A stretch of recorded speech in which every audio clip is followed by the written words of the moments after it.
she too messy. The fuck them broke boys with? Get out my section. Get out my section. Pull the muscle. Goddamn, too much flexing. Damn. Caught them in traffic on the accident. We pressing. Got them. Smoking Zaza every second. I be stressing. If you ain't tryna beat them, fuck it. Won't you stretch them? Do that. They wipe their nose for that tissue. God bless them. Wipe it. I dropped them for a perp. I call that shit Chris Webber. Drink. They wipe their nose for that tissue. God bless them. Wipe it. I dropped them for a perp. I call that shit Chris Webber. Drink. I'm the hunter. Bitch, I'm about my cheddar. Little hoe keep going outside, little bitch do better. Bitch, she want me to hit it, put my blicky on the dresser. Got it. Feeling free and just like Elon, park the Tesla.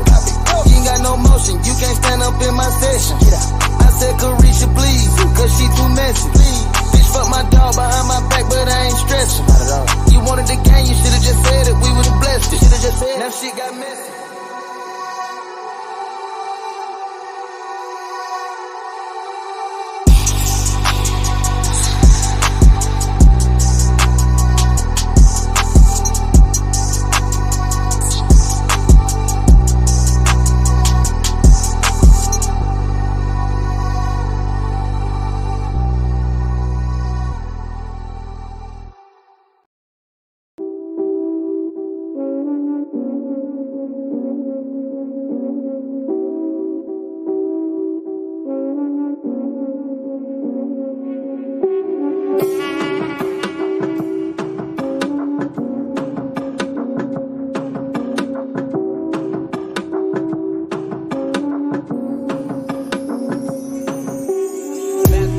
Valentino summers and wave runners.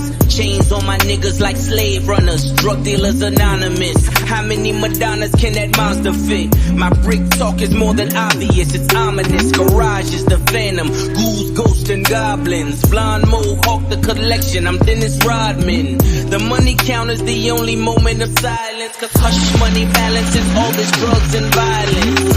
Hat trick under my mattress. Date I stop steal. Hats and asterisks after it. After all, I can make a call. I can baptize a brick as I wash away my sins like a Catholic. Who the fucking master this? America's nightmares and Flint. Children of a lesser God when your melanin's got a 10. And I can't even mention what I sent or what I spent. Cause my name in 18 wheelers is evidence. I put my booze in them cruise collection. Like's a bitch, A to Z on her shoe collection. Take your pick, paid in full like 86 G's on my body. The new Gucci has less monogram. God's got it. Let he without sin cast the first stone. So I built that all glass quad level first home. Shatter all of your misconceptions, hold all of the missing weapons. You thought I would miss my blessing, the ultimate misdirection.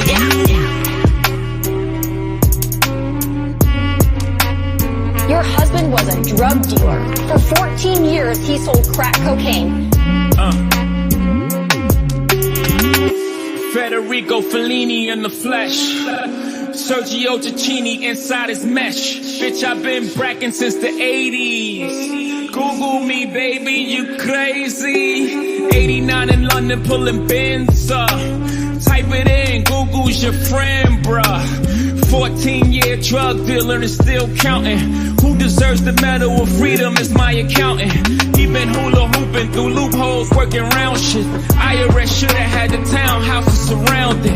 Thanks to the lawyers, I marbled the foyer, I tore the floor up, yeah, that's for the koi fish. We been dining on oysters. I walked through the garage, it's like multiple choices. I told him pull a Royce up, I'm getting ghosts.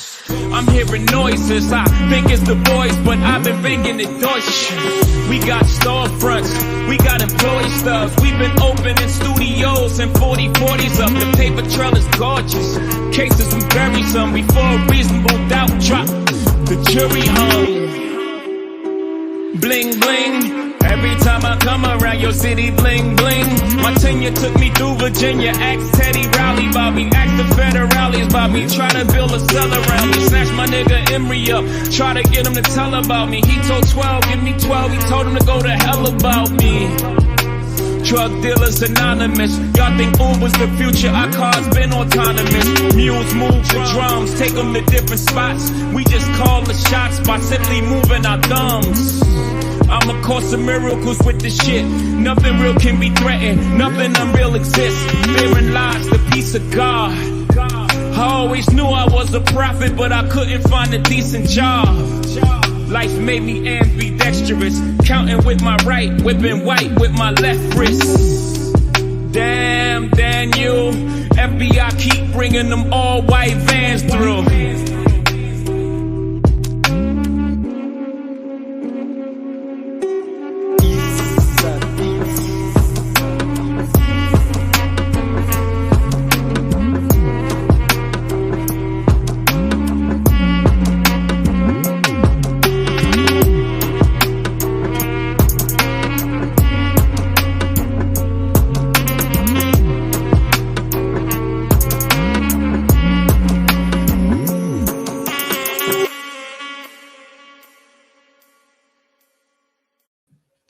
Hey, Norm Tone Bot, Norm Tone Bot, Norm Tone Bot.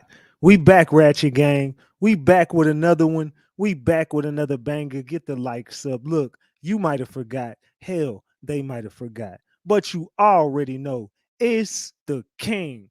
Too loyal, Norm Tone Bot, Ratchet TV. Hey, y'all already know, man. Y'all already know. Get the likes up if you in the building. And if you're new to the channel, hit that subscribe button, tap that notification bell so you can get the drop whenever I drop. All right, so boom. Man. We got to talk, Ratchet Gang.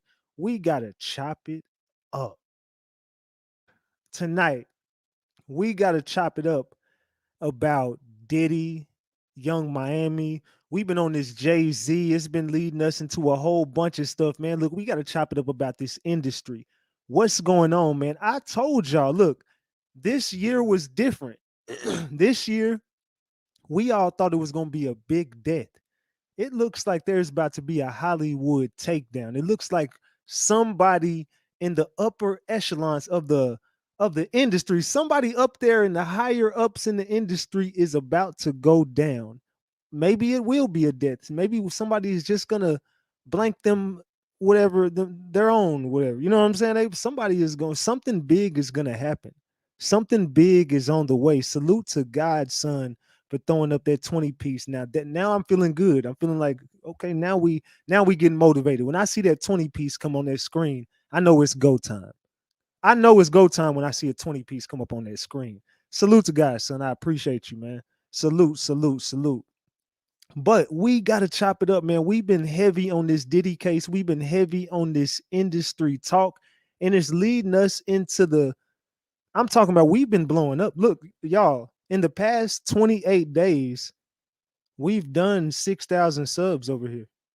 I'm talking about we've been going up this month, uncovering all of the facts that we've been uncovering. We've done millions of views this month.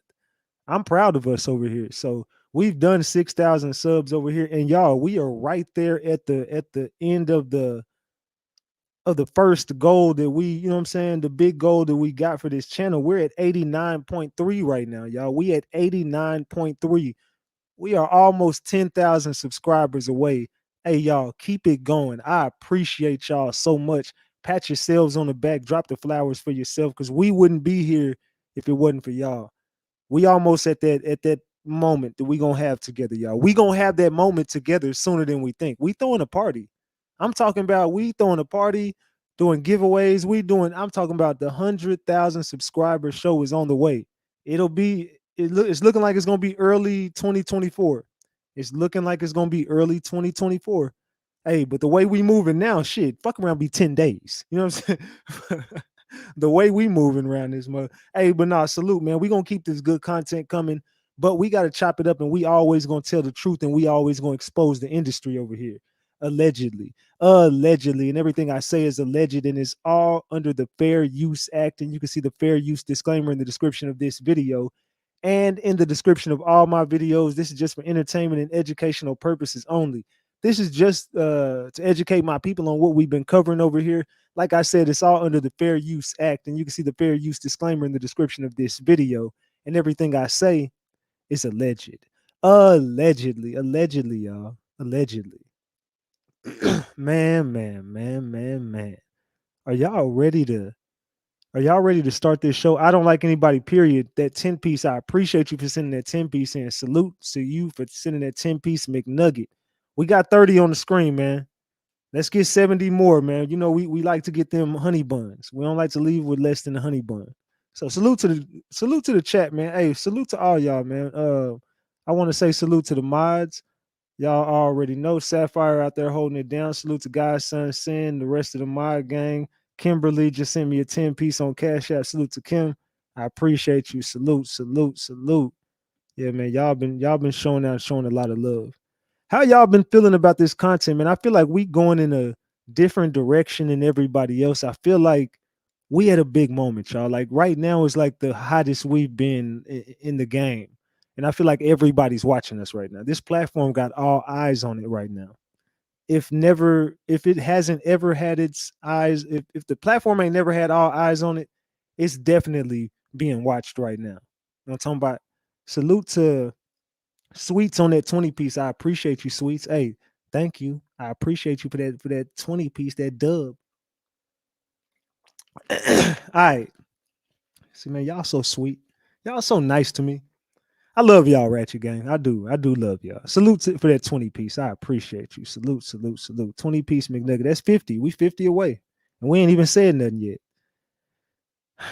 So I do want to know, man. It's looking like a lot of the stuff that I've been putting out over here is all coming to be true. I know y'all like, man, here he go again. Here he goes again. Damn it. I thought I sent myself this shit. Give me a second. Where the fuck did I see that damn? Oh, I think I sent it to let me see. Where did I send that shit at? Man. All right, you know what? I think it's on Instagram. I think it is on Instagram. All right, let me see. Nope, it's not on Instagram. Okay, let me find this damn post real quick because I want to show y'all something. I thought I sent it to myself because Diddy just got somebody send me that. Let me see if I can find it. Maybe I think I'll find out academic shit. Let me go to his shit real quick. Yeah, there you go, right there. All right, boom. I got it. Okay, I got it. I want to show y'all this. Because I called this the other day. We've been over here doing those blank items and shit, blind items and shit. So once we've been doing the blind items, I was showing y'all and I was telling y'all. I kept telling y'all, I was like, hey, they're gonna cancel Diddy for the Grammys. I put this story out the other night. And this is how I know they be watching my shit. And I know my information be credible over here. Because I told y'all, I was like, hey, they're fixing to cancel Diddy. The Grammys, don't nobody want to sit next to the man. All the celebrities don't want nothing to do with him no more. I told y'all this. I just said this the other night. Salute to T-Bone for being a member for 18 months. Says salute to the realest content on YouTube, RG4L. Salute to you, man. I appreciate you. Throw the flowers up for T. I appreciate you. Throw the flowers up for T-Bone, y'all. But I was telling y'all this the other night. It was like what night did I tell y'all this? Was it like 2 nights ago? Because no, we covered Jay-Z. I can't remember what night it was. It wasn't last night, but I put this information out. Y'all got to tell me, when the fuck did I put this information out? Because it just came out today to the public. But I already had this information the other day. You see how I be on point with my shit? Now they reporting my shit. Let's keep this a buck. This information wasn't, nobody said this. Nobody wasn't talking. This wasn't all over the internet. I told y'all they didn't want him at the Grammys. How the hell did I already know that? Man. All right. It says you said it. I can't remember what night it was. Hold on 1 second. All right. I can't remember. I can't remember what night it was, but I definitely said it. Let me get my water real quick. Hold on, y'all. All right. So Diddy's Grammy invite faces serious evaluation amid SA lawsuits. Sean Diddy Combs has been accused by multiple women of what I'm saying, of SA basically. They trying to say this dude been taking it and been trafficking it and doing all type of stuff with it. Says Sean Diddy Combs' ongoing legal troubles have tainted his Grammys invitation. As the music mogul continues to face fallout over 4 different SA lawsuits filed against him over the past month, it appears that his invite from the 2024 Grammy Awards may be rescinded. Speaking to Radar Online, a spokesperson for the Music Society disclosed, "We are taking this matter very seriously and we are in the process of evaluating it with the time and care that it deserves." However, the spokesperson later clarified that only Diddy's invitation is being reconsidered, not his nomination. The 54-year-old rapper has been nominated for his most recent project, the Love album, Off the Grid. Why do you think he titled it Off the Grid? Because he know he finna have to go off the grid. The news comes amid a series of losses for Diddy, who recently lost around 18 investors for his e-commerce site Empower Global. But before that, he stepped down as chairman of Revolt TV, the music network he founded in 2013. Now, as Diddy faces further repercussions for his alleged crimes, Ultraviolet, a women's rights group, doubled down pressure on the Academy to cancel both his nomination and invitation. Shame on the music and entertainment industries for enabling men who weaponize their wealth and power to SA young women and girls. Director Elisa Batista told Radar Online, we will always stand with and believe survivors. Full stop, she declared. Man, man, man. Man. Didn't I tell you? I put this information out the other day.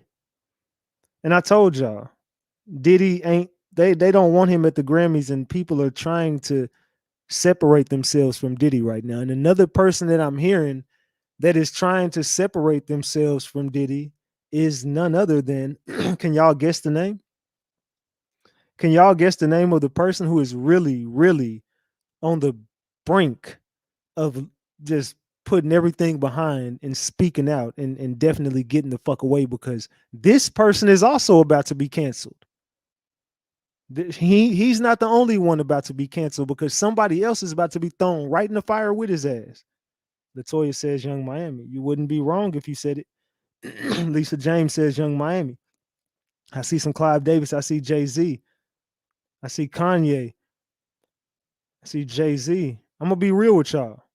It's Young Miami. Young Miami. They said, what's the song? He got a new album that came out called the Love Album. That's nominated for a Grammy. But it's Young Miami.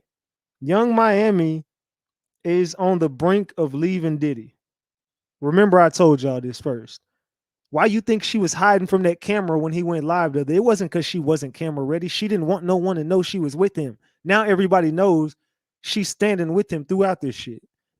Salute to Miriam Psychic Medium. I appreciate you, Miriam, for that 20 piece. Salute for that 20 piece. I appreciate you. Salute. I think there's 70 now, man. We 30 away, man. A 30 piece will put us at 100, man. Let's go.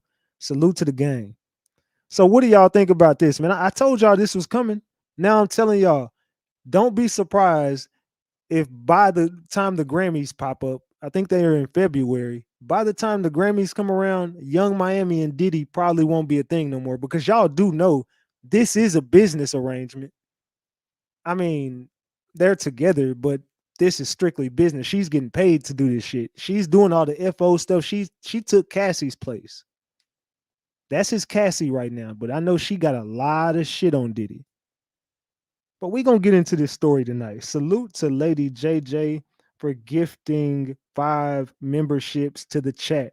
Lady JJ gifted the Hood Patriot a membership. Diamond Blessed got a membership. Rich Root Vic got a membership. Lena Baylor got a membership. And that's 4. I don't. Oh no, T got a membership. Salute to you, T, and everybody else. I appreciate you, Lady JJ, for gifting those memberships. But yeah, I told y'all this shit was coming, man. Let's keep this shit a big buck. All right. So with that being said, it looks like Diddy is set to be canceled. Diddy is set to be canceled. We got a lot of people trying to speak out about Diddy right now. We got a lot of people speaking up about Diddy right now, including Mace. He just spoke about Diddy the other day. Let's get to this before we get to the content tonight. When clicks get called and go to church on Sunday, I'm the illest of all. Don't ever put me with other bad boys who had heart. You know, I get it jumping like a boss pit, nigga. I'm the first level, dope level. I can never work level. Niggas mad I made it till I would never work level. Since Cain killed Abel, I'm able to kill Cain. And love don't steal, my nigga, change your name. Come on. And I see no integrity in your name. And I'm haunted by the ghost of St. James, Champagne King. That's my rolling plate change. And I say, blame God I ain't changed. And if niggas never found a killer, why is niggas living it? Everybody broke, niggas gotta blame the visionary. Niggas be selling their soul to go to a brunch. Niggas might end up sweet, drinking that punch, I suffer good. And niggas know I'm from another hood. Forget a brotherhood, I'm trying to make sure that my mother good. I ain't cheap, but I'm really empty pipes. When clicks get colder than ghosts. No matter who top 5, I'm one colder than most. I'm the ghost of Wolf, ghost of Rizzo. Come with the facts you never considered. I'm the ghost of Shaw. I speak for every artist never spoke their mind. Representing every artist that was left behind. From Drake Mack to Chief Death. I still remember them Chief Trippers. For every producer you ever stole a sample. Let me play with it. When I make examples. Niggas all behind money, you know that's not a man move. You know you freaking on Tony. You know that it would get lonely. It's never safe if you owe me. You know that saying is true. You had a chance to do right now, understand you. You can't stop a nigga came from wicked Campbell. Karma came and gave him bonus for what he did. And Kim Porter made the day he dies and rest in piss poor. That nigga just said Diddy killed Kim Porter. I'm just saying.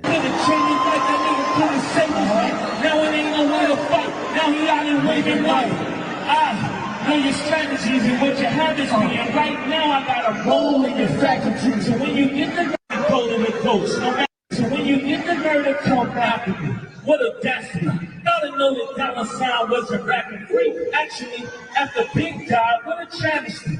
When Mace left, nigga, was nobody left. Oh, guess I got the last laugh. They ain't laughing, huh? Niggas stay strapping up. Ready for a massacre. Me and Black Ball Beach, the ball ain't black enough. Tupac torch, nigga, I ain't even mad at you. Pretty nigga always make their heart smell, yeah. Come on. Yes, you can say I know I pot filled. Yeah, I'm just a Harlem nigga, ride down a Baker Street with my own shield. You from my burning, nigga. Go rip your own hood. I'm not hating on your Billy work, bro. Right now, I'm only saying what you really worth. You ain't an architect. You just a nigga not a market death. Go pay his mother what she really worth, nigga. Go pay his mother what she really worth, nigga. Man, hold on, Mace. Mace, I'm talking about he went the fuck off on Diddy. He said the man killed Kim Porter, got Biggie lined up. He told you. Mace even said it on his podcast when he went to they was out there in Cali, whatever. Mace went back to the hotel and a bunch of blood surrounded his hotel and was trying to get him. Gene Deal had to come get Mace up out that hotel. He only got up out of there because of Gene Deal. Mace was also set to die with Biggie. P. Diddy lined that man up. P. Diddy lined Mace up to die in Cali, allegedly. We ain't even started the show yet, y'all. This I just want to kick these bars. We ain't even started the show yet, y'all. Oh, Diddy going down.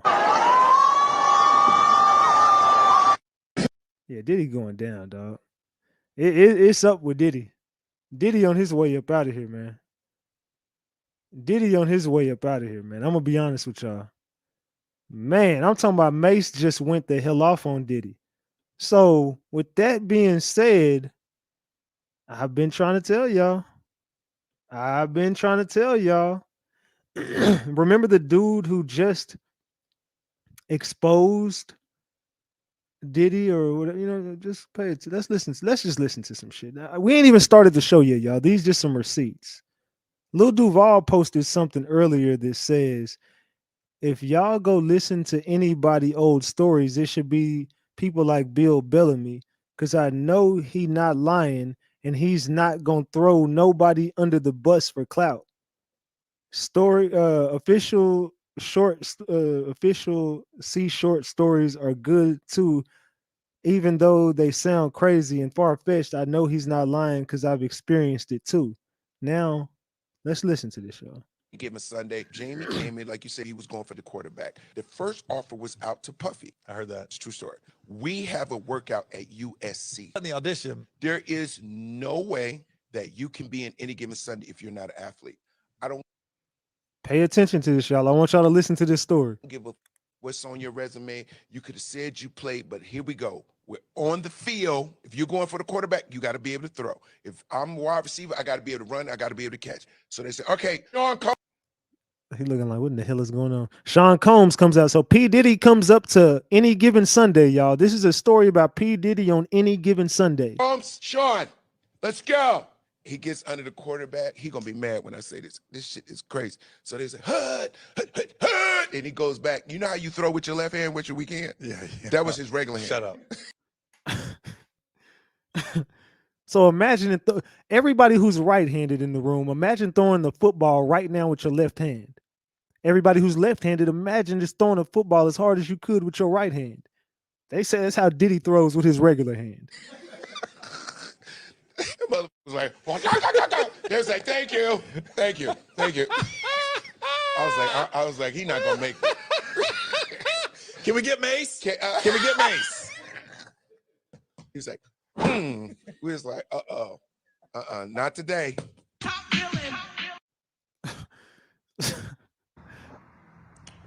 Good morning, guys. Back on my funny. So I did a movie called Armored, but how I got it was really kind of it was tough to get it. Jake Gyllenhaal, Tobey Maguire, Shia LaBeouf, all those guys were up for the movie, and so when I got it, the executive told me, now you have to suck my dick. This is President Sony. He said, now you have to suck my dick. I said, excuse me. So I devised a plan quickly. I had to be fast. I had to be quick. I said, I called my boy, how fast can we get T-shirts made? T-shirts got made. Boom. Do you know the Hell Date midget? The midget from Hell Date? Yeah. A little person? Yeah. Let's use the boom. I said, all right, boom. So as a thank you gift, I sent the midget into the office with a boom box, turned on the thing, had him dance on his table with a T-shirt that said, now I don't have to get on my knees. Good morning, guys. I don't know, y'all. Awkward as hell, right? Yeah, that's very strange, but yeah. I think he said he got the role in the movie, so I'm still confused. So did you S a D or nah? I don't know. But yeah, so with that being said, oh man, let's get to this damn show. Right about now, I want everybody to go ahead and spark up your CBD. Go ahead and pour up your favorite beverage, orange juice preferably. Mix in whatever. I need everybody in the building to go ahead and get dinner off the stove, get dinner out the oven, get dinner out the microwave. I need everybody in the building to get your honeycombs ready. Get your honeycombs ready, gang. Get your Matter of fact, just pour up your favorite cereal. Fruity Pebbles, Rice Krispie treat cereal. I don't know what it is. Oreo O's, whatever it is, man. I don't care. Pour up a bowl of cereal. Get your popcorn ready. It's about to get loose. Ladies, get your husbands out the way or tell him to sit his ass down and learn something tonight. You already know this the voice that makes the ladies moist. Big Ratchet, Ratchet TV, Tone Bite. Let's get to this damn show, y'all. We got to talk about Diddy and Young Miami tonight, man. Let's go ahead and get started. Some shocking new allegations against rapper Sean Combs, also known as P. Diddy. The fifth lawsuit in the last month was filed against him. The woman bringing this latest lawsuit says she was only 17 when she was a victim of gang by Combs and his associates. I don't know what to do.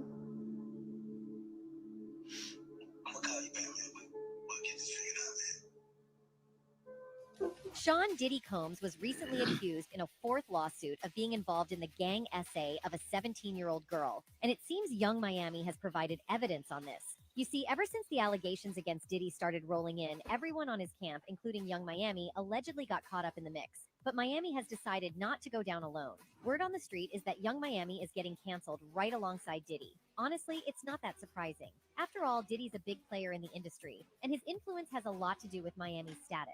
Now that he's taking a hit, it looks like Miami's taking one too, and she is going down just as hard as Diddy is, and maybe even harder. However, things took a darker turn for her when rumors started circulating about her alleged collaboration with Diddy to harm other women. Particularly Diddy's other associate, Gina Huyn, in a public revelation, shared her experiences with Diddy, stating that he was initially nice for the first 3.5 years, but later turned into a cruel and demeaning figure. This revelation prompted speculations about Miami's involvement in the mistreatment of women, with suggestions that her actions played a role in Gina's suffering. It appears that Miami was not the innocent bystander many believed her to be. Rumors suggest that her interactions with Gina led to a messy online feud. For instance, when Gina posted a picture of Diddy kissing her on the cheek, Miami publicly criticized her on Twitter, accusing Gina of seeking attention. This triggered a back-and-forth exchange, with Gina responding on her Instagram stories, asserting that Miami was the one desperate for attention. So have y'all been keeping up with all this drama going on with Young Miami, Diddy's ex, whoop-de-whoop-de-whoop Diddy, and have y'all been keeping up with this shit? Social media spat intensified as Miami accused Gina of attempting to use her for clout. The exchange became more heated, with Miami making provocative statements, implying that Gina had been waiting for a moment of fame and insinuating details about Gina's personal life. The feud reached a point where Miami seemed to threaten Gina with a reference to Diddy's alleged behavior. This raised eyebrows and intensified the scrutiny on Miami's actions, contributing to the growing cancellation of both her and Diddy. Insiders now claim that Diddy is distancing himself from Miami, viewing her as a liability due to her outspoken nature. Allegedly, Diddy is concerned that Miami might reveal sensitive information, making her an unreliable ally. The fallout from the feud, combined with Miami's perceived lack of discretion, has Man. Let's keep it going. That's part one on that. We about to get to part two of this. So have y'all been keeping up with this Young Miami and Diddy situation? I know we've been covering a lot of it over here. I gave y'all a bunch of blind items about Diddy. I gave y'all a bunch of blind items about Young Miami, Cassie. Everything that I've had on Diddy has come to the surface, has come to the light. Everything that I've said about Jay-Z and everything that I've been saying about all these people is starting to come to light. All the information I've been digging up on these people is starting to come out. So y'all see that these ain't really just allegations. These are facts. We just got to say allegedly. fueled speculation that she may be cut off from Diddy's circle. In a surprising turn of events, it is rumored that Miami is now aligning herself with 50 Cent, who announced plans for a documentary exposing every detail about Diddy. You see, a representative for 50 Cent confirmed to TMZ that the 48-year-old rapper's production company G Unit Films and Television is developing a documentary about the allegations against Combs. The rep said proceeds from the documentary will benefit victims of SA, and R. Jackson teased a snippet of the documentary on Instagram on Wednesday. In the clip, former Bad Boy Records rapper Mark Curry said Combs would spike bottles of Moet with a substance that would make women at nightclubs slippery. Curry alleged that Combs would tell his friends and associates not to drink from certain bottles. On them bottles right there, they've been to have something to make the girls be real slippery and all of this kind of stuff. So when you get up, they be like, don't touch them bottles right there. Also, while promoting the documentary, Jackson took aim at rapper Rick Ross, as well as Combs. He shared lyrics from Ross's verse on the Rocco song Uoino, where Ross raps, "Put Molly all in her champagne, she ain't even know it. I took her home and I enjoyed that. She ain't even know it." The whole idea of making a surviving Diddy documentary started as a joke on the internet, but the idea has since gained massive support. On November 18th, the Bad Boy label and record producer's poster with him sitting on a couch and posing arose on Facebook with the title Surviving Puffy and the logo of Netflix on it. Evidently, netizens speculated that someone was making a documentary on the music mogul. Meanwhile, 50 First insinuated that he was considering making a movie called Surviving P. Diddy on November 20th. His suggestion came in the wake of Cassie's lawsuit against the Grammy winner, followed by another lawsuit filed against Diddy's colleague and former Bad Boy label president Harv Pierre on the grounds of AB. In fact, 50 Cent took to his Instagram and posted a screenshot of a headline about Pierre's lawsuit, followed by the caption, "I told you they were coming in 5, 4, 3, 2, 1. This is a movie, Surviving P. Diddy or Diddy Do It or Not.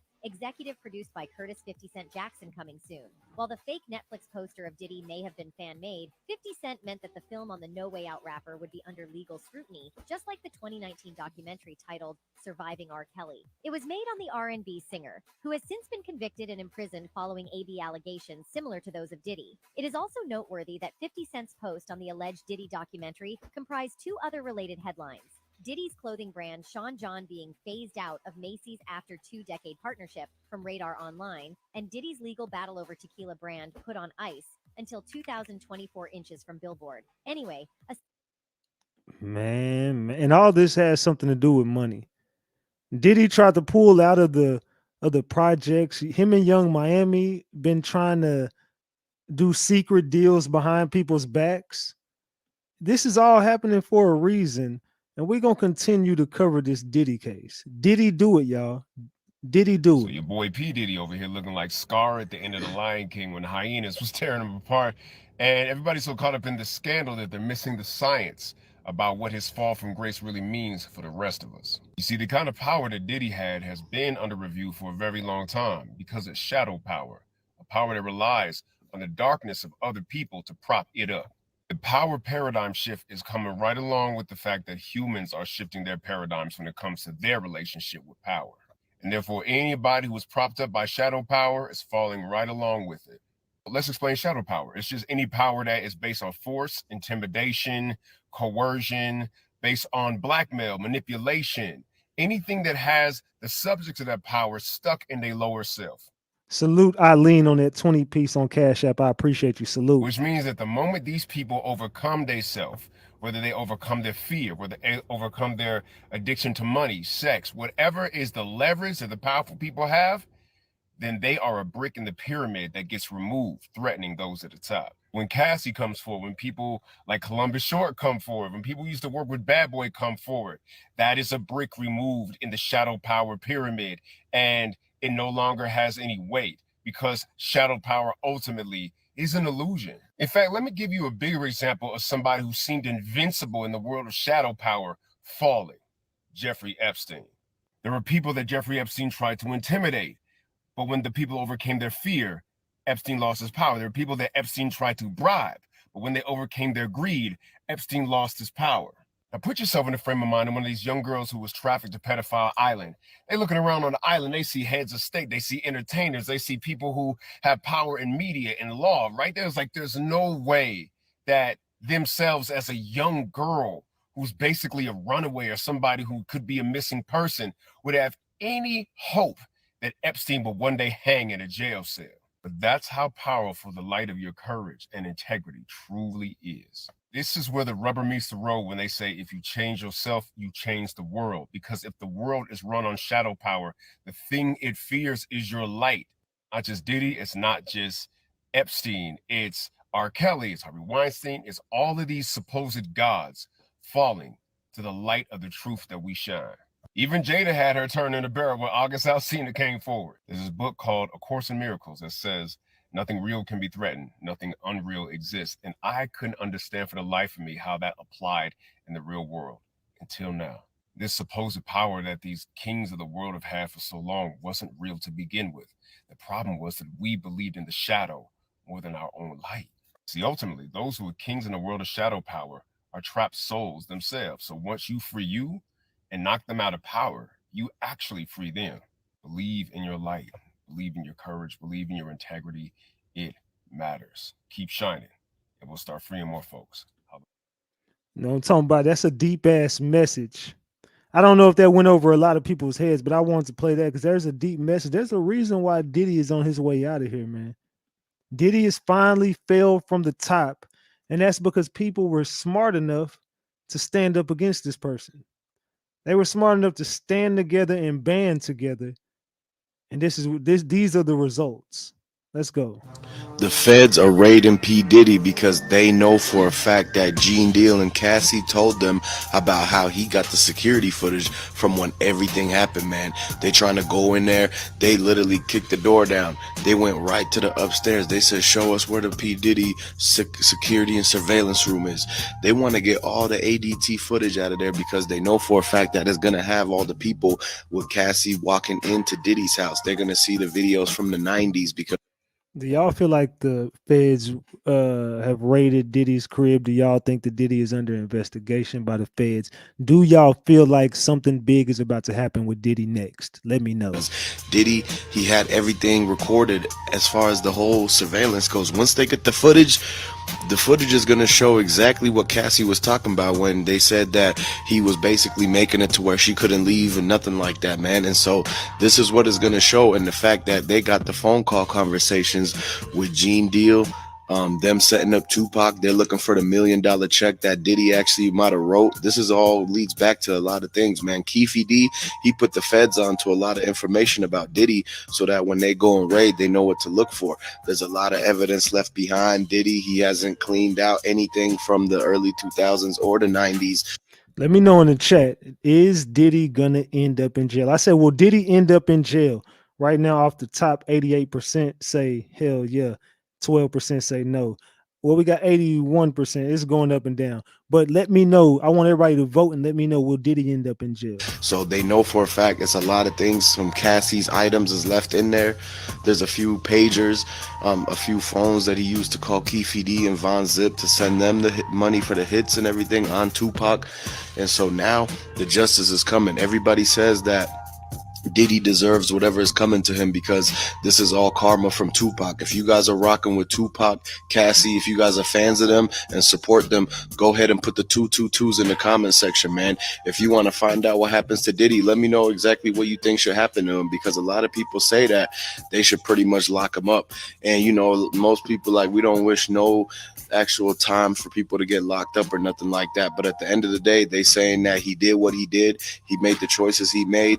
He knew better at the time. He's a grown man and he's going to have to own up to what he did because at the end of the day, they see that the $30 million that he gave out, all of that is coming back to haunt him. Now 50 Cent, he's buying up the rest of what he has and he's returning it back to the actual rightful owners.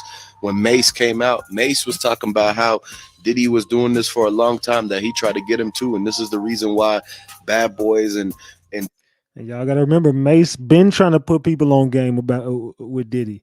He been trying to put people up on game with Diddy, but it just didn't shake like that. People didn't ever, and I think it was just because Diddy was still in good standing with the higher ups, with his handlers. He was still in very good standing with them at this time. So of course, just like R. Kelly was real good with Epstein and them boys. You know what I'm saying? Epstein was one of the higher ups, whether y'all want to believe that or not. That man had money. And that man, I still think he here. He's somewhere floating around this, but he had too much money. There was no way he was going to rot in jail and he wasn't taking himself out the game. That dude got the fuck up out of there. He had too much money. He paid somebody to get up out of there. Diplo and all of them, they have bad, like, they don't get along no more. Like, Diddy had a fallout with a lot of the people, including Cameron, including 50 Cent and everything like that. That's why 50 Cent, he keep trolling P. Diddy. He's telling everybody about how Diddy really is because he knows the secrets. He's talked to all the celebrities. He's talked to all the famous people that used to hang around Diddy. And like literally they exposed the fact that this was what's really been going on behind the closed doors, man. He tried to invite everybody to them parties, but now people are actually like dropping the ball on Diddy. They pulled out all of his items out of Macy's. No one's shopping no more for Sean John. 50 Cent is thinking about buying Sean John and then giving it away to all the people who really need clothes in America and everything like that. It's coming to a point where they're undoing all all of the stuff that Diddy did wrong.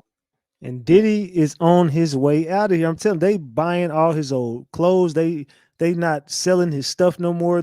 He don't have no endorsements no more. He's losing everything. He's losing business partners. He's losing friends. He's losing everything. Diddy is losing all his money, and he's going to fight all these lawsuits, and then he's going to end up in a criminal investigation that he's going to have to pay with lawyers for that too. He's going to be up out of here Because they trying to find the justice for all of these people, man. Like Kim Porter, she needs to rest in peace. A lot of people are trying to find out exactly what Diddy did to Kim Porter. They know for a fact that he had a hand to play in what went down with that situation, man. Not only her, but with Tupac. People know exactly what Diddy's doing, man. He had a lot of people that was out doing hits for him. He had a lot of hitmen. He had a lot of henchmen and all these people who were the pop. Essence says she heard they got 32 tapes from him. Essence, hit me up and send me that information on Instagram. Hit me up on Instagram, the Ratchet TV. I need that information on those 32 tapes. Hit me up.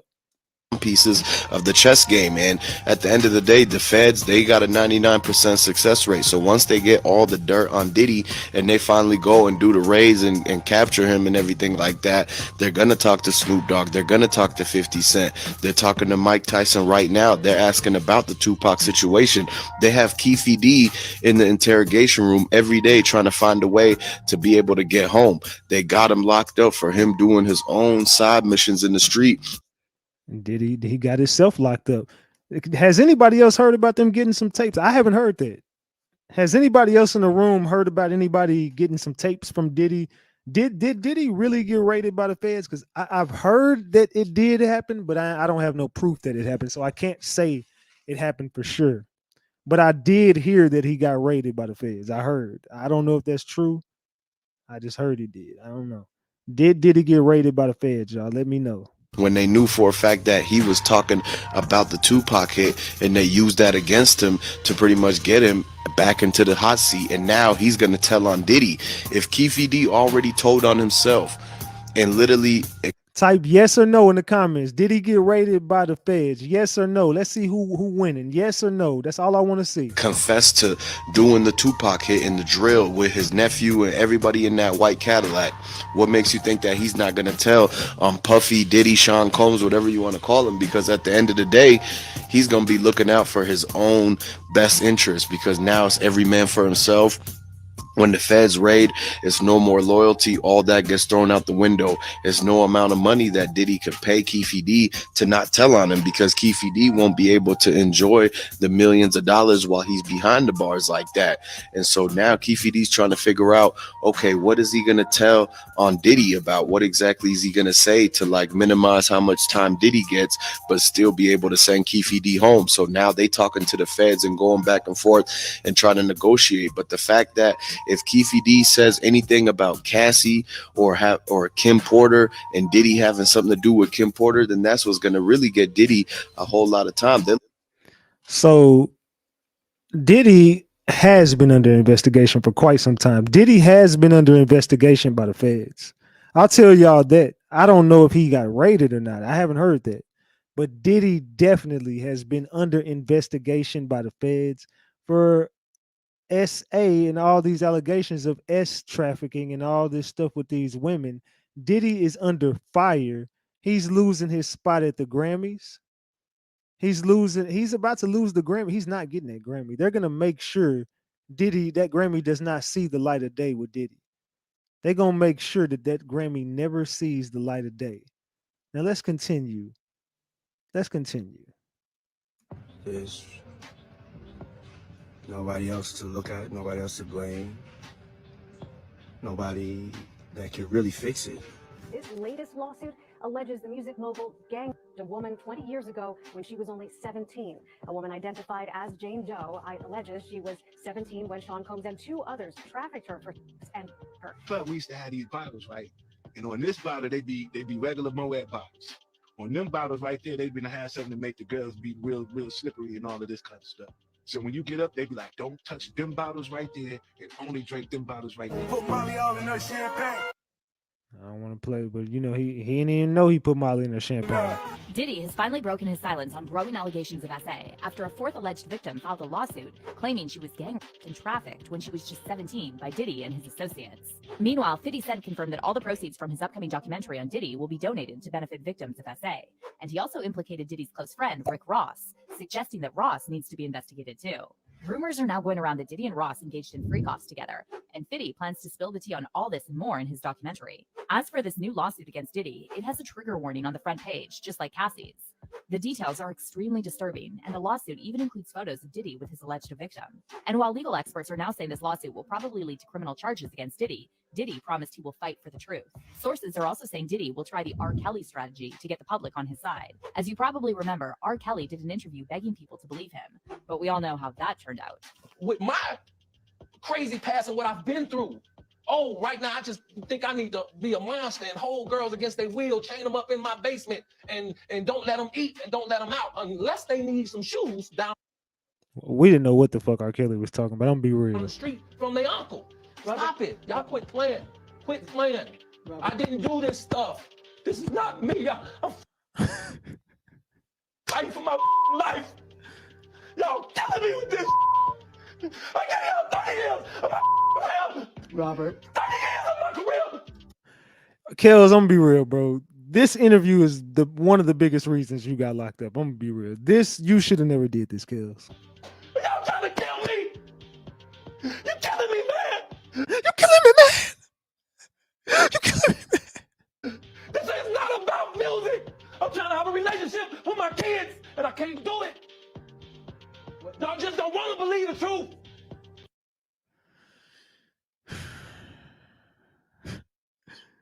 You killing me, man. I don't know, man. Kels, yeah, you broke down, bro. That is never how you want to interview to end with you jumping up crying. I know Gil was like, I got me one. I got me one. I didn't caught one. Got me a body. Gail was happy as hell with him doing Robert, sit down. It's all over for P. Diddy because he's allegedly one of the worst sexual predators in the history of music. So P. Diddy is a very, very famous rapper, music label owner, and he's been credited with finding and helping discover a lot of young and budding artists. But on November 16th of this year, one of his exes named Cassie accused him of sex trafficking, rape, and domestic violence. This woman basically stated that P. Diddy had repeatedly assaulted her for years during their on and off again relationship, and she even stated that at one point he had allegedly broken into her house and assaulted her after breaking in. But just a short time after this was made public, P. Diddy settled the lawsuit with Cassie and basically stated he wished her well. But then days after settling this lawsuit, another woman came forward and filed a SA complaint against him. This woman claimed that P. Diddy had drugged and raped her while she was a college student in the year 1991. Of course, P. Diddy denied this claim, but the story gets worse and worse. On the same day that the second woman came forward claiming that P. Diddy had assaulted her, a third woman came forward. This time, she stated that P. Diddy and his friend Aaron Hall had taken turns raping her and a friend 30 years ago. Then, 2 days ago, some of the most disturbing allegations against P. Diddy surfaced. This woman, who's going by Jane Doe, stated that when she was 17, she was approached at a lounge in Michigan by P. Diddy and the former president of Bad Boy Entertainment, Harvey Peer, and she was then convinced by these men to take a private jet to a recording studio in New York City.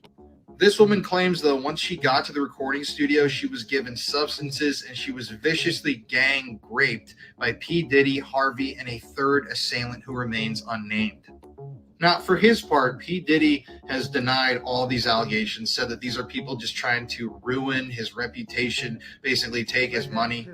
But I will state here that for years, people have been talking about some of these strange things that P. Diddy has been seen on video doing with people he hangs around with.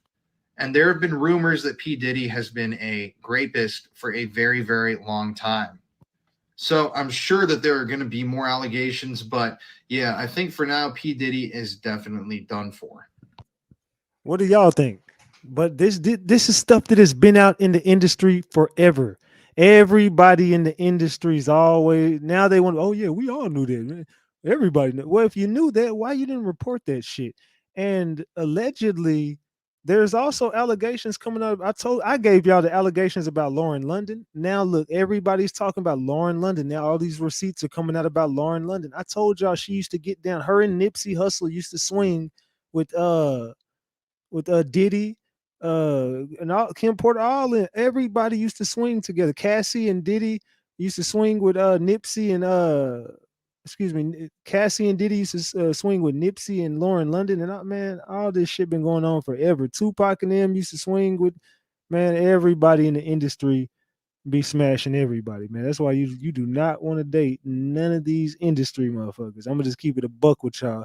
You do not want to date none of these motherfuckers. But let's continue. Let's get to this shit, man. Let's continue, y'all. That's like, just to watch that shit hurt. Like, imagine that being my son or my daddy or my uncle or my son on the floor saying mama. Like, that hurt. That should really, like, I feel like if you don't feel that, if you watch that video and that video don't make you feel no type of way, you just like you just I don't even know what to say, my nail bro, excuse me, but like every time I watch that shit made me emotional. It made me want to cry. It made me angry. It made me want to do evil shit. Because just to see a man go in the store with $20 and you feel like my $20 was fake, whatever the reason, you call the police and I'm on the first of all, y'all beat the man badly. Y'all. This chick is just always loose about something. Passionate about all this shit. Let's talk about Diddy. Why you not passionate about Diddy like that? Let's talk about Diddy. Beat him up in the car, then y'all put him on the floor, the man crying, mama, please, just like that. That hurts. That take me back to Trayvon Martin when he was saying, help me. And they turned it around and said that was George Zimmerman begging for help because Trayvon was on top of him, striking him in the face. These men be on the floor crying out for help, and these fucking white men be just to be like. And this is stuff that is getting her canceled. Diddy's been doing this black talk, whatever. Now she started pro-black, and this is going against what they signed up for. I'm not saying it's wrong what they're preaching. What I'm saying is y'all ain't the motherfuckers to be doing this because y'all already know what y'all stand for. I don't understand that. That's really me. And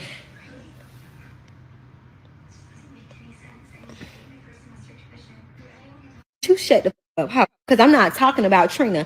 I'm talking about what's going on in the world. You on my lab thinking that I'm talking about Trina. I'm not talking about Trina. What Trina said ain't got nothing to do with me. I'm talking about what's going on in the world right now. I'm talking about George Floyd. That's what the fuck I'm talking about. So you might want to get off my live, bitch. That's what you might want to do. I'm talking about what's going on in the world. I'm not talking about what Trina said on the radio. What Trina said on the radio ain't got nothing to do with me.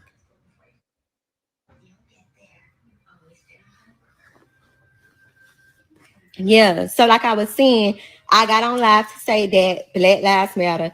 Everybody need to vote. Everybody need to protest. Everybody need to do what they do. Up them stoves, y'all saying it's not doing nothing. It is doing something. You see Target put out a statement because they tired of their stoves getting up. They don't care, but they care when they money is getting hit. That's when they care. Nordstrom's, Nike. See? Why do y'all think they finna cancel her? Why do y'all think she finna get canceled? Listen to what I'm telling y'all. This is talk. She can't be talking like this. Do you know what the hell Young Miami did to get on? Do y'all know what the hell she did to get on? And listen to what the hell she's saying. I'm playing this shit for a reason. Y'all better pay attention to this shit. Nickelodeon, all them big companies that's ran by white, they is speaking out because they know we tired and they don't want they don't want to have nothing to do with that. They don't want us running up in their stores, burning down their. I never said nothing about black-owned small businesses. Like, I don't agree with that. Don't fuck up their shit. Why y'all fucking up their shit? These people trying to, they trying to make it. I'm talking about Gucci. I'm talking about whoever. Yeah, I wear because it's nice and it's nice. I like it. But when it comes to us, them, period. I'm never saying I'm not on here. Oh, don't go fuck up them people. Them people ain't they ain't doing nothing to us, but they ain't.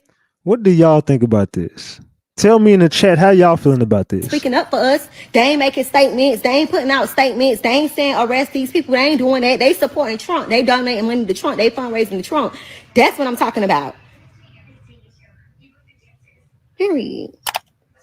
So when you looting they start standing up, they guess what? Them people tired of that shit. They calling them motherfucking people do what the fuck y'all gotta do because them people want their monies. They want their monies. They not worrying about protesting and all that. Them people, soon as them people was fucking up Target, they put out their statement. Look, whatever. In other words, leave my store the fuck alone. They feel that, but they feel it in the worst way. I'm telling y'all, she's next. Listen to what I'm telling y'all.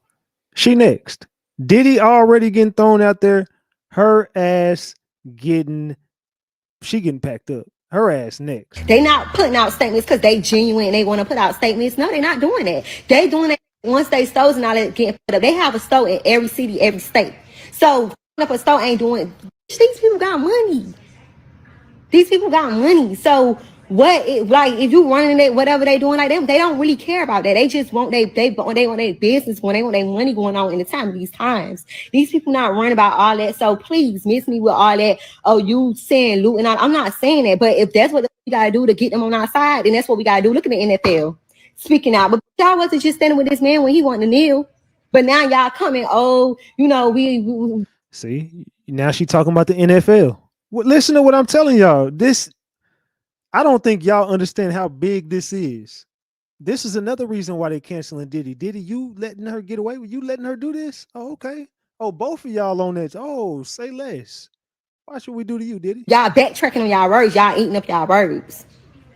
You stand for something or fall for anything. And that's on that. And that's all I'm gonna say. And I said this was gonna be my last time speaking on it, but I'm gonna say something every time. I'm gonna say something every time I'm gonna feel like it. Period. Like y'all just black, and it's always black people. Man. Young Miami is loose. This is the reason why they finna take her ass right with Diddy. I'm telling y'all right now, this is the reason why she going right down with Diddy. Let me finish this. Go ahead, Young Miami. Keep running your damn mouth. Keep running your damn mouth. She just don't know when to shut up. That's her problem. Her show finna get canceled too. Watch. Revolt finna be done with her ass. That's my biggest thing. It's always black people. Them white people, they finna get out and they finna go vote for Donald Trump. They finna stick together.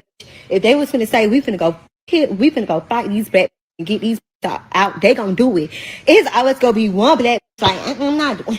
It's always like black. We can never come together if it's for something positive. If it's for standing for something, it's always a black person. But saying the person who raps about, have y'all listened to the lyrics, nurse? Your lyrics and your music do not describe none of the behavior you're exhibiting on this Instagram live. I've listened to your words and your music, sweetie, and there's nothing impressive about it. They just feel like they too good or they not doing it, or it's like, why y'all so stuck up these people? Because these people really don't give a about us. Like they really don't. They really don't. Like before I started rapping and getting money, when I used to go in the store, she used to follow me all around the store. You know why? Because I had a Louis Vuitton, never full person. It was big as they know I could stuff something in it. They follow me around the store. Now I walk in the store, I got on my Cuban link and I got on my, my Rolex watch, approaching me, hi, trying to get a sale. But before I was walking in just with a never full purse, just a motherfucking window shop. I can't even motherfucking pick up a purse without you feeling like I'm finna run out. But as soon as I come in, I put on my Cuban link and I dress up nice, coming in with my Chanel sneakers. I be fine. You want some champagne? Not saying the message is off, Young Miami. You just probably are the last person that we want presenting this message to the public. We don't need you speaking up for us, Young Miami. I'm gonna be the person to tell you we don't want you speaking up for us. You want to bring out glasses and all that, but when I was walking in there with my never full purse on, am I just just being a black person, just walking in the stores to see what I like? Security come, I ain't even do nothing. Then I can't look. I can't look. I can't just come in and fantasize about what I like without the security standing outside the door. About to get slammed on they. But now, can you not come in and fantasize about what you like? I'm gonna be real with you. Out of all my years of living, never have I went to a store to fantasize about what I like. Maybe I'm just weird, but that's just me. When they walking, I'm walking in the store. Moon, how I'm gonna call you when I'm ready to decide on what person I want. No, I don't want no champagne. Sometimes I might get some champagne depending on how I feel. But move. I don't need you. Oh yeah, we got the new items coming in. You want to sign up so I can call you? No, I don't. I don't. No, I don't. Back up. I don't need you to help me. I know my size. You want me to help you? No, I know my size. Because about Young Miami, I'm gonna be real with you. I don't want you speaking up for us. Maybe the ladies want you speaking up for them. Maybe every lady in this room is loving this message coming from you. I don't know. I don't listen to your music. I don't find you appealing. I ain't. But I'm gonna check this message out because it's another message I'm gonna play. I'm gonna show y'all something. I'm playing this for a reason. I was walking in here regularly on some other shit. You ain't helping me find my size. You over there on your little shit. Back up. I know my size. I would find myself to the dressing room. I don't need you to take me to the dressing room. Because before that, you want to take my items, count my items, take them in the dressing room. Now you got your shit. You want to go in the dressing room? No, I'm okay.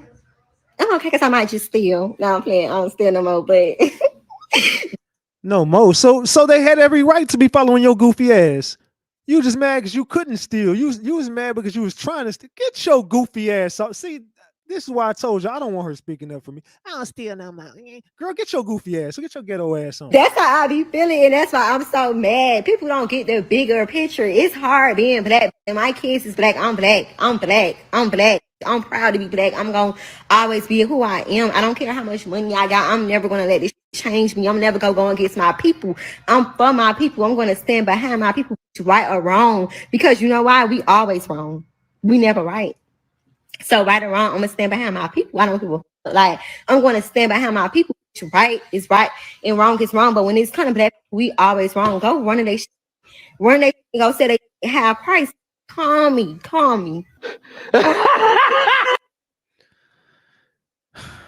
This chick, man. Call me. Like y'all making it about these white. Y'all gonna make it about these white again. Y'all go in there stealing that bitch. Y'all criminals. We ain't no motherfucking criminals. We ain't no motherfucker. We a criminal even if we going in there spending our hard old post office money, mechanic money, whatever we do. We going in there and we buying. We still criminals in their eyes. So don't make this about white people. Stop doing that. This is bigger than that. Like it's bigger than that.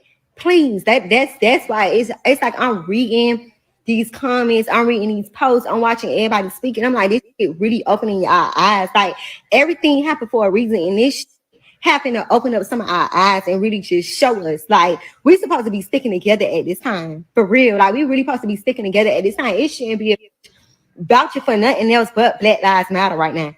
Period. If I hear her say period one more time. Period. Girl, get your ghetto ass off the damn live, man. We don't want to hear that shit from you. I'm gonna be real with you. We don't want to hear that shit coming from you. But let's get to this next receipt that I want to show. Let's get to this next receipt. Let's continue, y'all. Get the likes up. Make sure everybody in the building smash that like button. Let's get this to 2,000. Let's get to 2,000, y'all. Let's get to this next one. How you feeling today?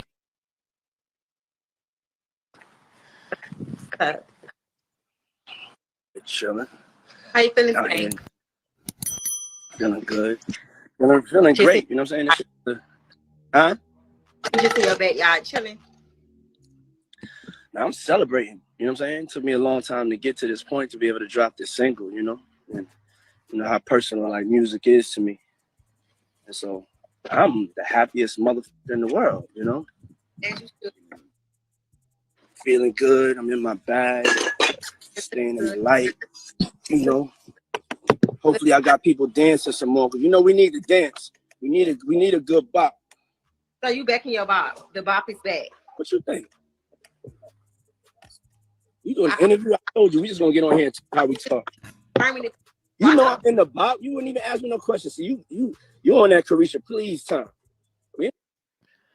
Look at him getting mad. He's a girl. If we was in the FO right now, girl, your ass would be knocked out. I won't be doing no interviews now. Just talking to my friend, baby. For real. Who you talking to? Talking to you. No, you're not. I'm back in my box. Okay, then. Okay, you know that. I know you back in your box. I'm gonna ask you, am I back in my box? What time it is? Yeah, you know what time it is. What time is it? It's Friday. It's shot o'clock. Let's go. He got her trained well. Look at her. What time is it? He looked at you.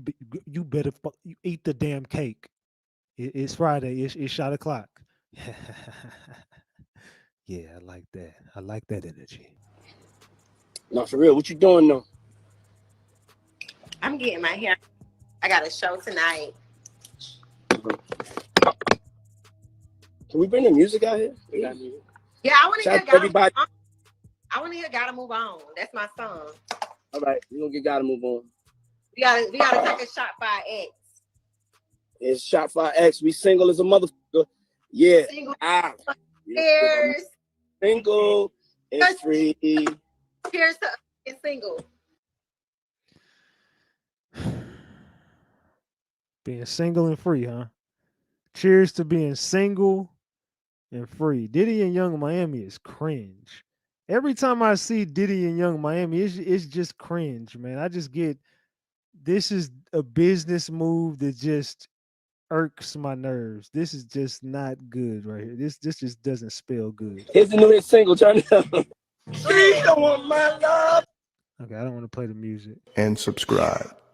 I'm gonna get into that. I'm gonna wait till next week and really get into that a little bit deeper. I don't want to get into that with you. You know what I'm saying? I want to talk about that today. All I can say is sometimes, you know, you got to move on. Sometimes, for real, with like everything. I'm one of the people that it's like that. It's hard for me to move on. I mean, when I got fired from Uptown, I was crying like a baby. I didn't want to go out there in that big world. Shout out to anybody that got fired though. But for me, my shit was just, you know, I ain't had no more choice. So he wasn't with me no more. It was over. You know how young when it be just over, ain't no coming back. It was over. You got real quick. Over real bad, baby. Real bad. Man, he's about real bad. What? Yeah, karma's a motherfucker. You know, no matter what, you're gonna get hit with something back. You know what I'm saying? Cheers, though. I already took my shot. You said what? I own Jelly On, so I can take more shots. It's all right. And I'm feeling good. Fucking right. I don't give a. You give up? What's going on? No, I'm about 90. Look, he got her trained. Oh, you give up? So you care if you take a shot or not? No. I don't care about nothing. No. Look, Diddy on. Look, she looks scared. Diddy got them glasses on. He giving her the Cyclops eyes right now. Oh, you care if you take a shot? Now I just said take a. Okay. Nice. Yeah. Where you at right now? I'm in Miami at my house. Can I get some smoke, please? Something feels so good right now. I'm so happy. You look good. I'm so happy, my nigga. Play that shit again. Man. Here's the new hit single. This shit is just cringe, man. Does anybody else just get weird ass vibes when it comes to Diddy and Young Miami? Anybody else in here just get odd vibes when it comes to these two? It's just weird when it comes to Diddy and Young Miami, man. I'm gonna be real. The vibe is just, it ain't what it's supposed to be. It's just weird. Diddy like that old dude still trying to have it and still trying to be in his young bag. Diddy still think he young. Let's get back to it. Shout out to Bryson. But just to be putting the frequency back. So we got some parties where like men and women can dance, you know. Mother can feel good. Need a new DJ. Need a new DJ right now. KK, give me a new DJ. Diddy, what's up? My engineer out here. Diddy, what's up? What up? You with the vibes? I'm with the vibes. What's up? Talk to me. I just want to. What's going on? What you want to talk about? What's going on? What's in the air? Ain't shit in there. You know I don't gossip. I'll just call you, say what's up. I want to just have a party with you. All right. What's in the air? I'm in the air. I'm in the air. When you ain't been outside yet? You ain't been outside yet? What is you talking about? I'm not outside inside. I'm outside outside. Okay, that's you what's in the outside. air. Love is in the air. You say what? What'd you say?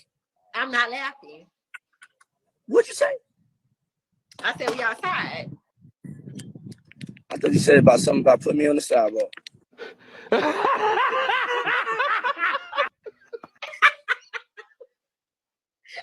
was like, you ain't the boss of me, girl. Oh my God. I'm on the sidewalk though. I ain't gonna lie. It's rough out there. Exactly. But I'm outside though. I'm outside. Yeah, you outside. You in the sky. How about that? Yeah. That's what I told you. What? Cause what? Cause what happened? Cause what? You tell me. Trainer Diddy. Trainer ass Diddy. You tell me. You tell me what the f is up. You are all right. Tell me what's going on with you. It's Friday. I'm sitting here getting I'm in glam. I'm like, so you know I'm always working, so I gotta show. He got her ass trained to the T. He goes, tell me what's up. What's up? What am I thinking? You thinking about FO? You right. Find the hotel. Find the damn hotel. What hotel do I need to pull up to? I'm getting my camera crew ready. Where your show at? Where's your show at? In Miami. Oh shit. That shit gonna be lit. Yo, everybody in Miami, when y'all see Young, when y'all see Carisha and JT, I want y'all to turn up extra, extra, extra loud. You know what I'm saying? Get the vibes up, lift up the frequency.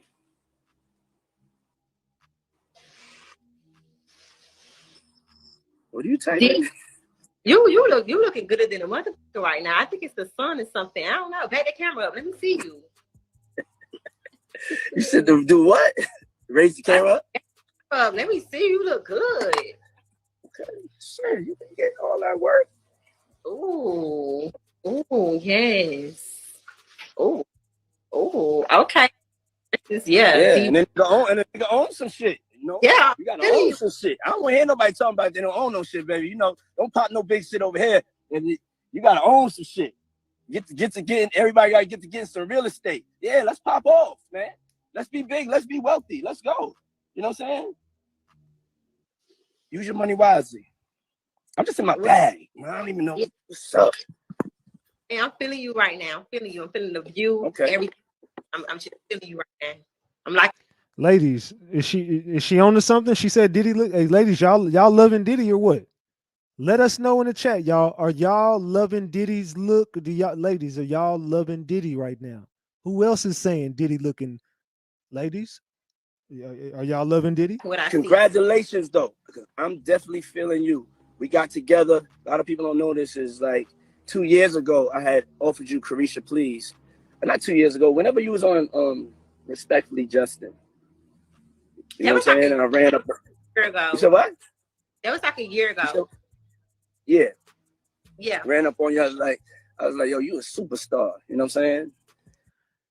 Yo, you a superstar. You told Cassie the same thing, and her music was never the same. You told Young Miami that, look, her music then fell off. They sold 12,000 copies the first week. City Girls is over thanks to Diddy. City Girls is over thanks to Diddy.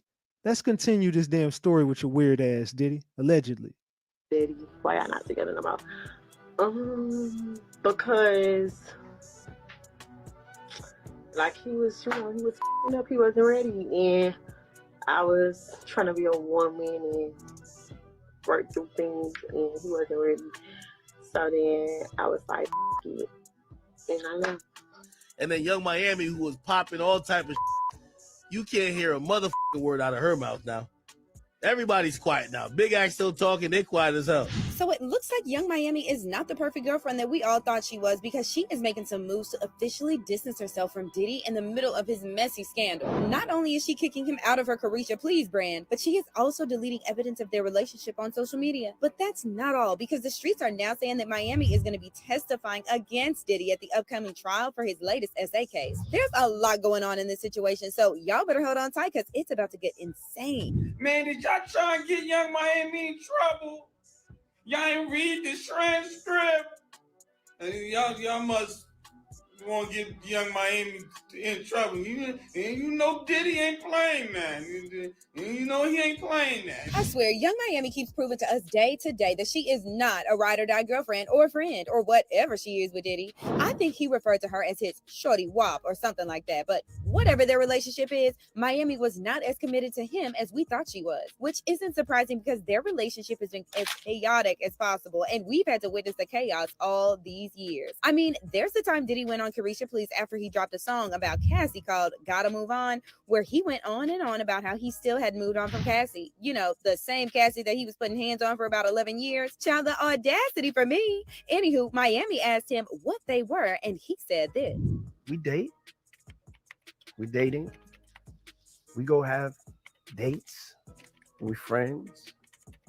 And at the time, Miami was determined to paint them as the perfect couple, even though Diddy didn't really even publicly claim her as his woman. In an interview with Pop Sugar, she even claimed that she was going to marry him, saying, "People don't know us. They don't know what the F we got going on. I'm in there like, shut the F up. Y'all don't know what we have going on. Me and him gonna be married." Boom. No, I'm just saying. But then the energy kind of changed when he revealed he had welcomed a baby with another woman, tweeting, "I'm so blessed to welcome my baby girl, Love Sean Combs, to the world. Mama Combs, Quincy, Justin, Christian, Chance, Delilah, Jesse, and myself all love you so much. God is the greatest." This was super embarrassing for Miami, and she got clowned hard online. At first, she tried to act like she wasn't bothered. Then she tried to save face by doing an about turn and claiming that she was not with Diddy, saying, "That's not my man. He's free to do what he wants. I'm not in a relationship. My focus is building my brand right now. I've been through a lot these past 3 years. I'm just having fun." But that didn't last long, because 2 weeks later, she posted several pictures of them together for New Year's Day. But she didn't stop there, because she briefly had us wondering if Diddy had proposed to her after she was spotted wearing what looked like an engagement ring. However, a couple of weeks after that, she claimed that they were no longer together and had broken up for good. She said, "I felt like it is what it is. Eventually, people was going to find out, because he is who he is. I am who I am. We was just like, if we're going to put it out there, we're going to be the ones that talk. I don't like anyone talking for me." The interviewer then asked if they were still together, and Miami replied, "No, we're still friends. We're still good friends, but we're single. That's not my man. We had our own situation. I'm not going to put a title on. We were effing with each other hard. We were together every day at one point. He supported me. I supported him. I'll let the internet call it whatever they want to call it." She also talked about her controversial golden showers comment on her Carisha Please podcast. You know, the comment that set the internet ablaze and had P. Diddy trending on Twitter. It say take a shower. If you like golden showers, I do.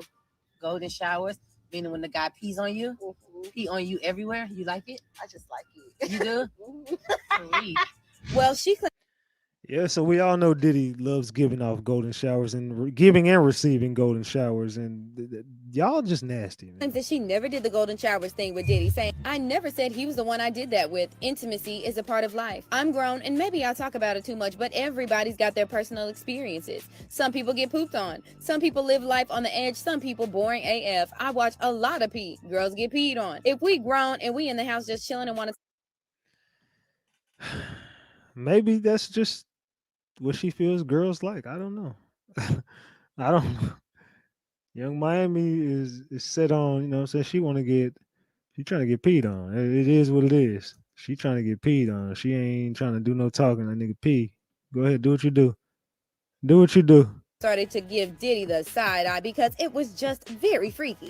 However, at the time, we had no idea just how freaky he was, and we assumed that it was just some consensual stuff like golden showers, maybe a little role play or something like that. We had no idea that this man was out here forcing women into freak-offs. Anywho, Miami continued with Diddy even after rumors of him being on the DL started popping off. There was a lot of speculation on social media that he was just using her as a beard to hide the fact that he was really on the DL, and you know what? It kind of made a lot of sense. But then Cassie's lawyer lawsuit happened, and people started talking about how he was not only using Miami as a beard, but he was also forcing her into freak-offs as well. According to Cassie's court document, while in New York City, Mr. Combs told Miss Ventura that he wanted to engage in a fantasy of his called voyeurism. Mr. Combs said that it would turn him on if he saw Miss Ventura with another D. The first time, Mr. Combs hired a man and brought the man to his home in Los Angeles. The man, Mr. Combs, and Miss Ventura wore masquerade masks and ingested drugs. Mr. Combs directed Miss Ventura to perform intimate acts with this man while Mr. Combs watched them.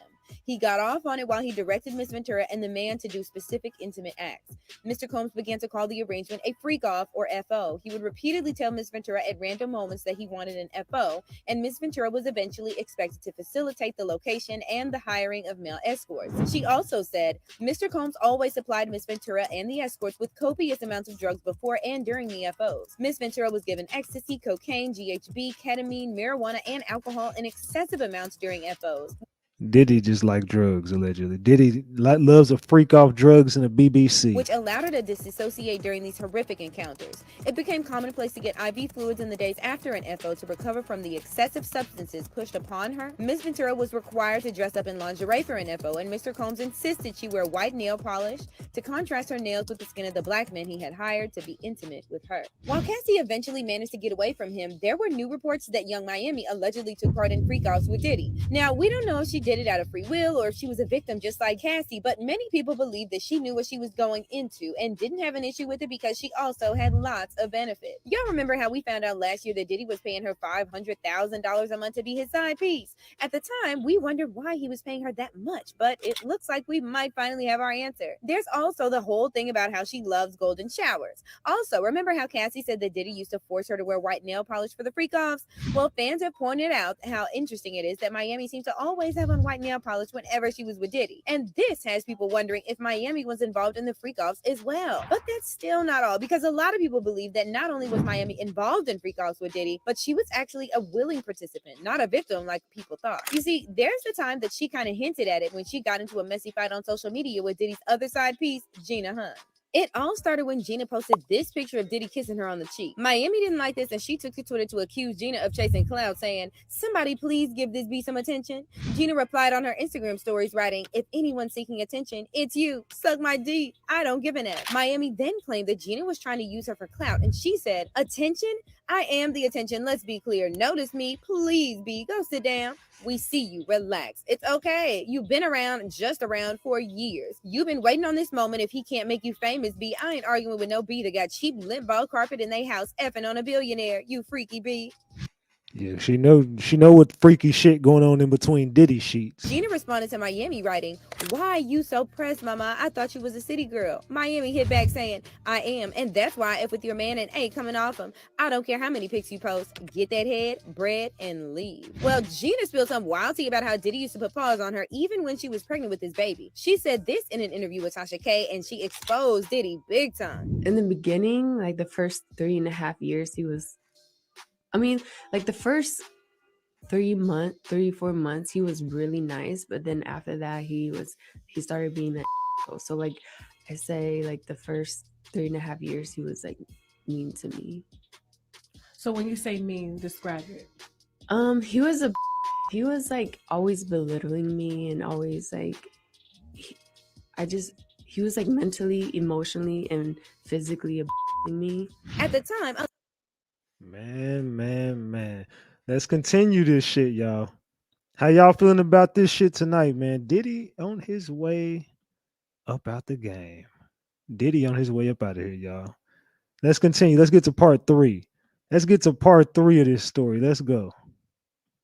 making things up for clout and for attention. Plus, Tasha K doesn't exactly have a great reputation in the media. I mean, she owes Cardi B like what, $4 million now? Because she was making things up about Cardi for no reason other than for clout. So when Gina tried to expose Diddy, people didn't pay attention to it. But now, knowing what we know, a lot of people believe Gina and the things she had to say about Diddy were true. But that's not all, because the streets are now saying that Diddy and Young Miami forced Gina into a freak-off on multiple occasions. And y'all know the wild part. It's that Young Miami actually threatened Gina with the freak off on social media right in front of our eyes. I'm talking about the time when she said, if I wanted you to eat my P, Diddy would have had you on your knees. You a eater. Gina, you've been down bad ever since I came into the picture. You've been crying for a baby for 10 years. You've been around as a B to eat P and D when he feel like it. You a eater.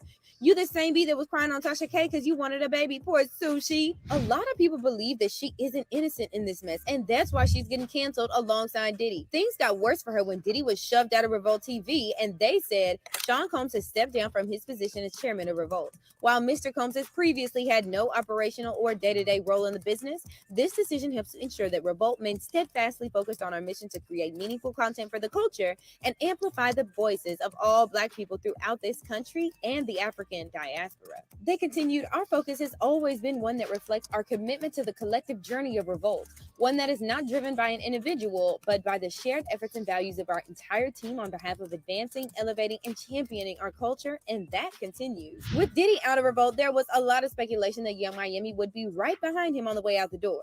I mean, the only reason she got the Carisha Please gig at Revolt TV was because of Diddy and his position at the company. He even bought her a BET award. Now, I'm not saying that Miami's podcast wasn't good, because it was, but without Diddy, she wouldn't have had the platform to start with. And after Diddy got kicked out of Revolt, Miami quickly realized that she would soon be on the way out of Revolt, so she decided to grab as much money as she could.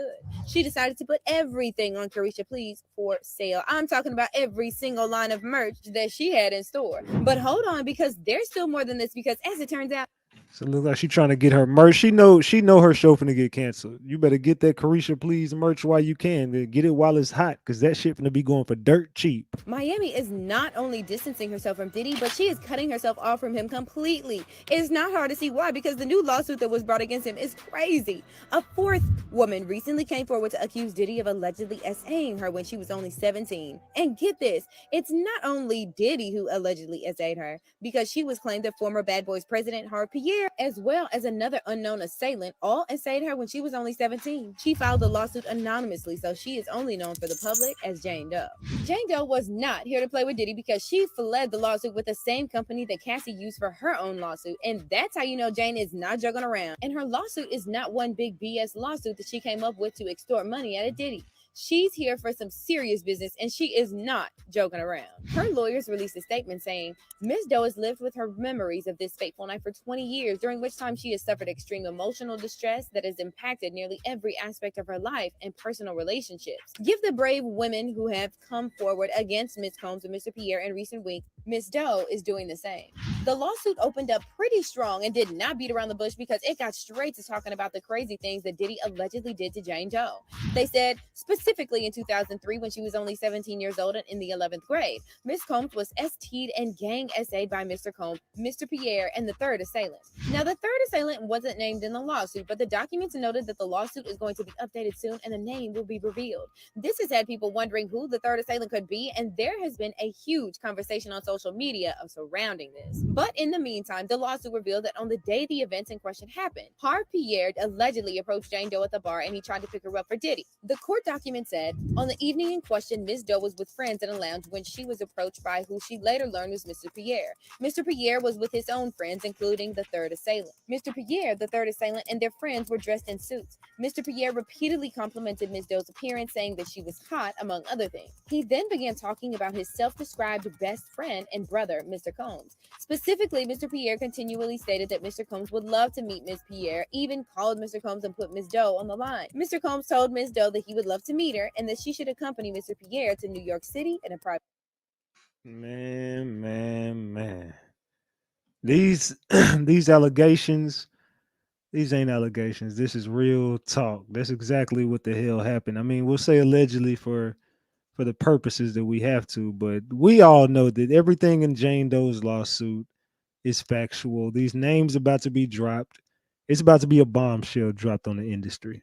and that she should accompany Mr. Pierre to New York City in a private jet. The documents went on to say when she was just a teenager, Ms. Doe met Mr. Pierre and the third assailant in a lounge in Detroit, Michigan area. While at the lounge, Mr. Pierre insisted that he was best friends with Mr. Combs and even called Mr. Combs with Ms. Doe. Mr. Combs convinced Ms. Doe, who was half his age at the time, to accompany Mr. Pierre and the third assailant on a private jet to come to his studio in New York City, but they left for the private jet. Mr. Pierre smoked crack cocaine in the bathroom at the lounge, in which he also essayed Ms. Doe by forcing her to give him oral action. The lawsuit went on to detail the concerning activities that Diddy and the three other men allegedly then took turns to SA her. The documents went on to say that Mr. Pierre, third assailant, and another gentleman then escorted the high schooler to a private jet, which flew them to Teterboro, New Jersey. There were SUVs awaiting the group at Teterboro, and the four of them were driven to Diddy's house recording studio, a studio famously owned and operated by Mr. Combs and Bad Boy. While at the studio, Mr. Combs and his associates, including Mr. Pierre, plied Ms. Doe with substances. As the night wore on, the 17-year-old Ms. Doe became more and more inebriated, eventually to the point that she could not possibly have consented to having intimacy with anyone, much less someone twice her age. It continued, while at the studio, Ms. Doe was essayed by Mr. Combs, the third assailant, and Mr. Pierre in that order. While Mr. Combs was essaying Ms. Doe, he complained that he could not get off unless she pinched his nipples as hard as she could. Mr. Combs then watched on as a third assailant, who Ms. Doe had not even realized had begun, essayed Ms. Doe as she told him to stop. After third assailant was finished, Mr. Pierre took his turn and then forced her to give him oral action, during which Ms. Doe was choking and struggling to breathe. The lawsuit also said, when Mr. Pierre finished, he left Ms. Doe in the bathroom alone. Ms. Doe fell into the fetal position and lay on the floor. Her privates were in pain. Finally, after a period of time, Ms. Doe regained her bearings. However, she could barely stand up and had to be helped to walk out of the building and back into a car. She was taken back to an airport and flown back to Michigan. She has very limited recollection of her transport home and only remembers being in her car sometime early in the morning. See, this had people talking about how similar this situation was to the freak-offs that Diddy allegedly forced Cassie into. I'm talking about the part in Cassie's lawsuit that said Mr. Combs always supplied Ms. Ventura and the escort with copious amounts of drugs before and during the FOs. Ms. Ventura was given ecstasy, cocaine, GHB, ketamine, marijuana, and alcohol in excessive amounts during FOs, which allowed her to disassociate during these horrific events. It became commonplace to get IV fluids in the days after an FO to recover from excessive substances pushed upon her. Ms. Ventura was required to dress up in lingerie for an FO. But that's not all, because another woman, Joy Dickerson-Neal, who came forward to file a lawsuit, told the same story about how Diddy allegedly drugged her and then proceeded to SA her back in 1991. According to reports, the complaint alleges Combs intentionally drugged Dickerson-Neal, leaving her unable to stand or walk. The suit said she left her drink unattended with him at the restaurant, and afterward, under alleged pressure from Combs, she took a hit from a blunt. They then drove to a music studio, the suit stated. When Dickerson-Neal couldn't exit the car, Combs allegedly took her to a place he was staying to SA her, according to the filing. Even worse, she revealed in the lawsuit that Diddy had made a video of him SAing her, and he shared it around. Reports had it, days later, a male friend named Devontae Swing, a member of the popular 90s R&B group Jodeci, revealed to Joy that he viewed an adult tape along with other people, according to the suit. Joy said Swing feared his band would lose its record deal if he spoke against Combs. As expected, Diddy's lawyers denied the allegation, saying, "This last-minute lawsuit is an example of how a well-intentioned law can be turned on its head. Miss Dickerson's 32-year-old story is made up and not credible. Mr. Combs never assaulted her, and she implicates companies that did not exist. This is surely a money grab and nothing more." So Jane Doe's allegations just lined up perfectly with the same thing that other women have said about Diddy, and it seems like allegedly drugging them and essaying women is Diddy's MO. Allegedly. What makes it even more sinister is the fact that the other person who was named in Jane Doe's lawsuit, Harp Pierre, has also been accused of allegedly essaying a woman who worked at Bad Boy Records while he was... Can't make this shit up. You can't make this shit up. These dudes are some creeps. These dudes are sick. And these dudes have got to be stopped. These dudes have got to be stopped. Let's go ahead and continue this shit, man. Let's continue. So I wanted to just touch on staying in the light. Staying in the light is so important. There's so many like negative forces and so many things that want to pull you to do something or make you respond or just pull you just down into just... Salute G-Mac on that 5-piece. It says, now it makes sense why they got Jamie Foxx out of there, because he has most of those recordings from his parties. Exactly.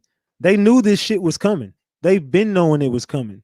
They've been trying to cross all their T's and dot all their I's. They've been trying to line everything up perfectly for this moment. That dirty, nasty frequency. Stay in the light. Brother Love, I'm not sure the light is something you're gonna be seeing that often once all accusers are done with you. And girl, things just seem to be going from bad to worse for Diddy because we are now talking about him losing millions. And I'm not talking about the millions he probably will have to pay his accusers. I'm talking businesses and his prized possession revoked. Also, word on the street is that Young Miami's podcast, Carisha Please, could be hanging on a very thin thread because she got that because of Diddy in the first place. Honey, let's just get right into breaking this all down. Okay, one of the latest in the Diddy drama was an announcement that he officially stepped down as Revolt's chairman. Obviously, this is all a ripple effect from the lawsuit Cassie filed when she accused him of horrible things. Then there was the lawsuit from Joy Dickerson-Neal, who claimed Diddy forced himself on her on camera back in 1991 when she was in college. Another woman going by Jane Doe also alleged Diddy and singer-songwriter Aaron Hall took advantage of her and her friend also sometime in the 90s. Now, I'm not sure what stepping down temporarily means in this case, but Revolt shared a post on social media saying,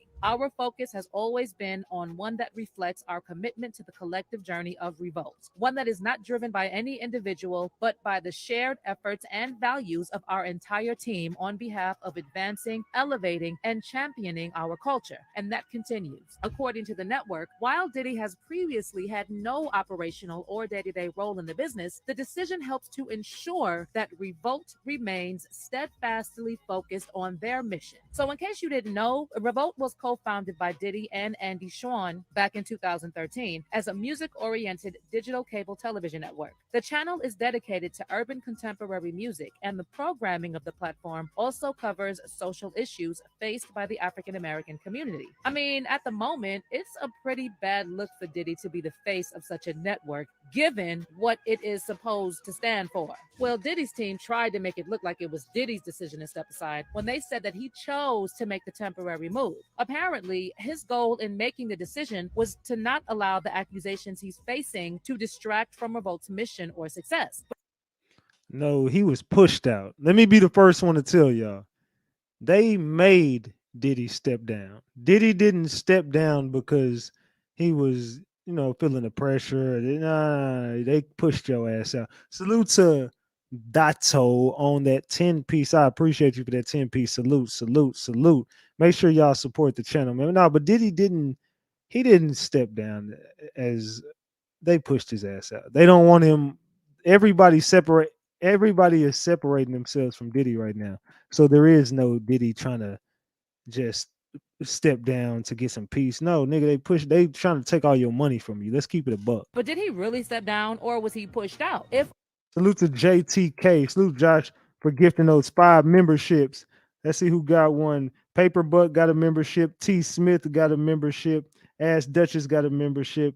Petite Mommy got a membership. And So Sunny got a membership. Salute to lovely Jesse on that 10-piece for a good video. Thanks. Salute to you. I appreciate you, lovely Jesse. all there was to the lawsuits was allegations, then why would Diddy step down from Revolt? The one thing he said back when it was founded would make him a billionaire. Well, if reports are anything to go by, Revolt already started losing millions, which means Diddy was also losing millions, and as a result got pushed out. I mean, they had already started losing key employees, and one of them has been pretty vocal about it. Yep, Dawn Montgomery, who co-hosted Revolt's podcast, Monuments to Me, announced she would not be signing on for the 3rd season of the show. The whole point of Monuments to Me was to feature and celebrate Black women. But based on the lawsuits and other allegations against Diddy, he did the exact opposite, and he was head of the network. Let's just say that Dawn wants none of it, and she expressed that by writing on X, FYI, I won't be signing on to do a 3rd season of At Revolt's Monuments to Me podcast. I am an SA survivor, and I cannot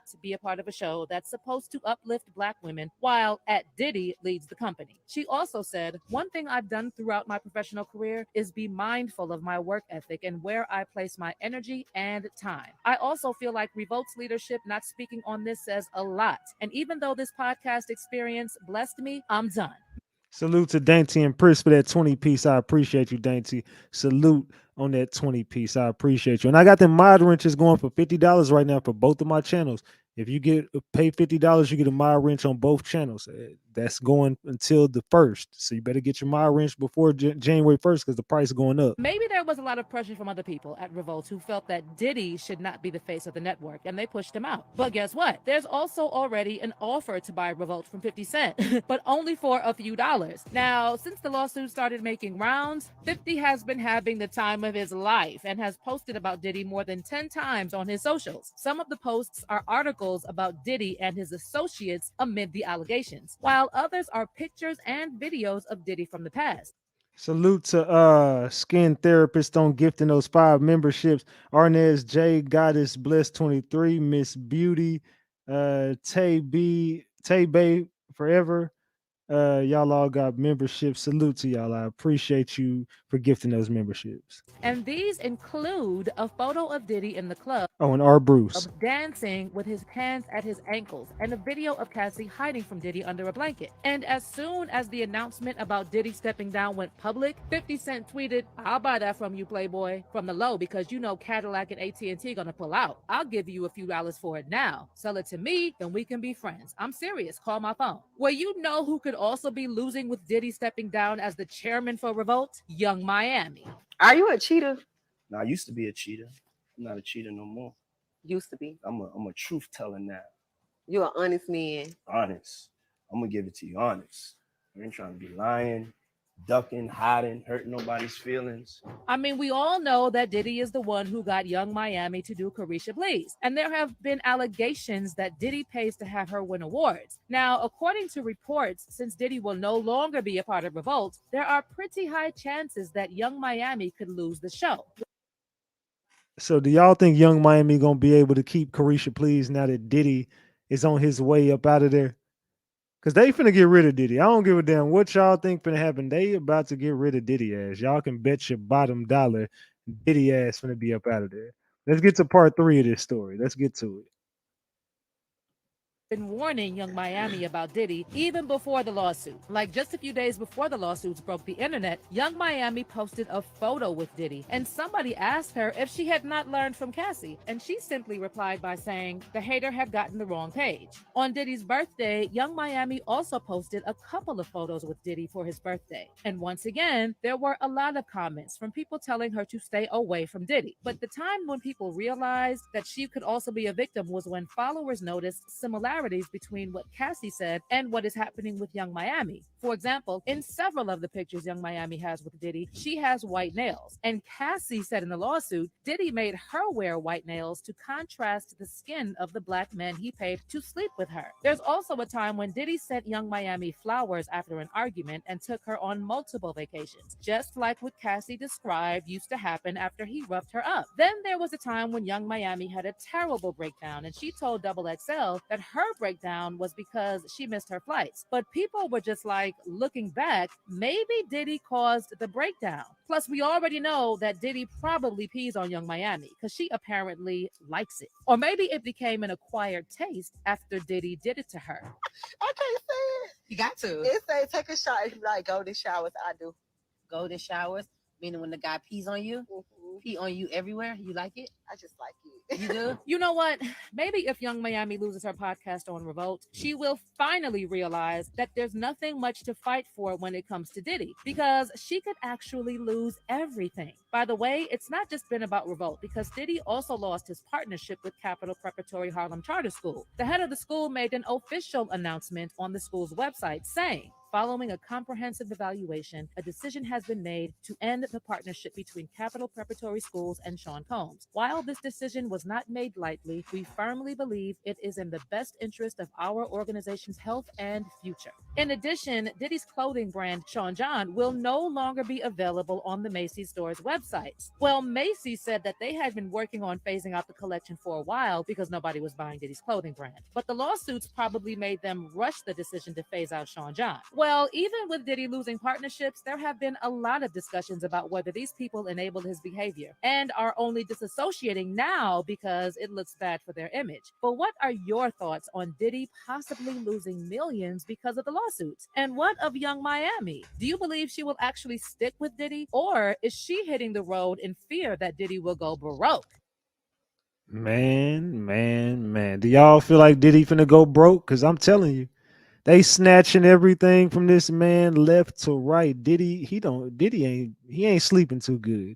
You seen when they fled out to London, Diddy flew out there with a well-known higher up rich guy, and we'll get to that later. Porn is not just sexual. That term actually relates to torture. And, you know, after that working for him, you know, Puff, you think he the master everything. This is for them underground motherfuckers that like it real dirty and like it hard. Pause. That working for him, you know, Puff, you think he the master everything. This is for them underground motherfuckers that like it real dirty and like it hard. Pause. That was a crazy one. What the hell are you talking about, Diddy? Master everything. This is for them underground motherfuckers that like it real dirty and like it hard. Pause. That was a crazy one. What am I doing? Ever since the exposing Diddy era started, fans have been wondering what happened to Diddy's assistant, Farnsworth Bentley. Well, What did he mean by this is for them underground motherfuckers who like it real dirty and hard? What does underground mean? This for them, this one right here for them underground, but you got like it dirty and hard. This for them underground motherfuckers, you know. reports recently surfaced that Farnsworth had to escape Diddy, much like Cassie did, and it was allegedly Kanye West who helped him leave. Farnsworth became an overnight media sensation back in the early 2000s as Diddy's personal assistant. However, according to Jaguar Wright, Farnsworth was actually Diddy's concubine. What do you think Diddy and Farnsworth Bentley's real relationship was? Concubine. Now, Cassie mentioned in her lawsuit that Diddy had an assistant who helped him set up those freak offs with male S-workers. And a lot of people are now wondering if that assistant was Farnsworth. And then other sources are saying Farnsworth was also a victim because Diddy allegedly treated him like his S-slave. So what really happened to Farnsworth Bentley? And could he be the next person to file a lawsuit against Diddy? Let's get into it. His name ain't Busta Rhymes. Who gave you the nickname? Tony De Niro. Actually, Puff's boy did. Out of all the people who worked closely with Diddy over the years, Farnsworth Bentley probably has the craziest stories because he spent years in Diddy's proximity, and he was there during both the Kim Porter and Cassie era. At that time, people thought Diddy was just being eccentric by having an assistant follow him around with an umbrella. However, Jaguar Wright apparently believes this was some kind of humiliation ritual because Diddy and Farnsworth had a master-concubine relationship. Did Diddy have a sexual relationship with Farnsworth Bentley? Or was that just business? Was that sexual or business? Everybody know.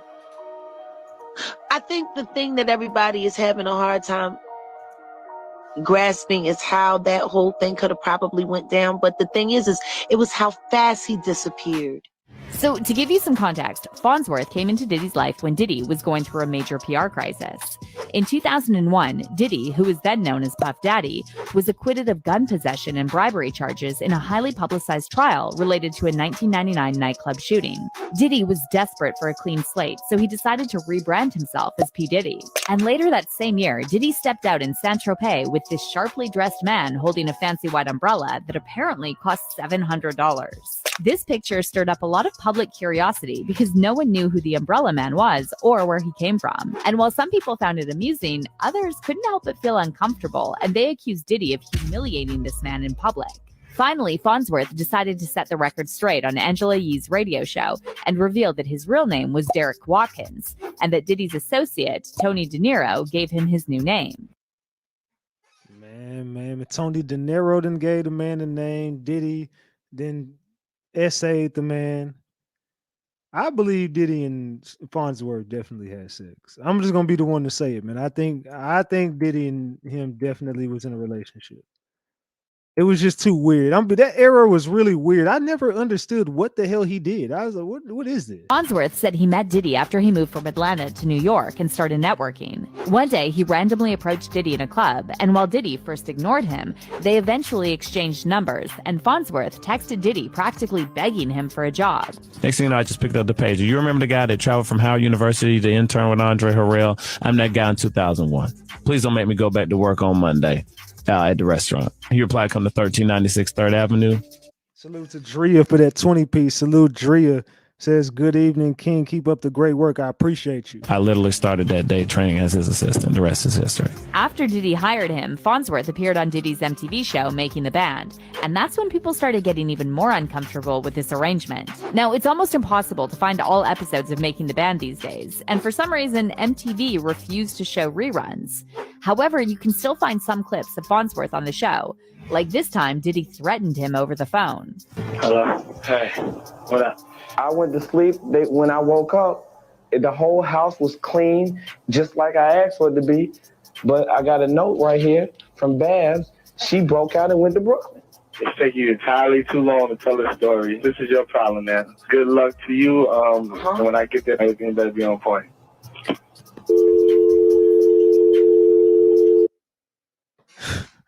This dude, that's like he was calling his daddy and shit. Look, he knows I'm getting my ass up. That's it. He gonna beat the hell out of me. He just disappointed his damn sugar daddy. He don't know what to do right now. Fans who are old enough to remember when Making the Band first aired have also said they remember how Diddy mistreated Farnsworth on camera.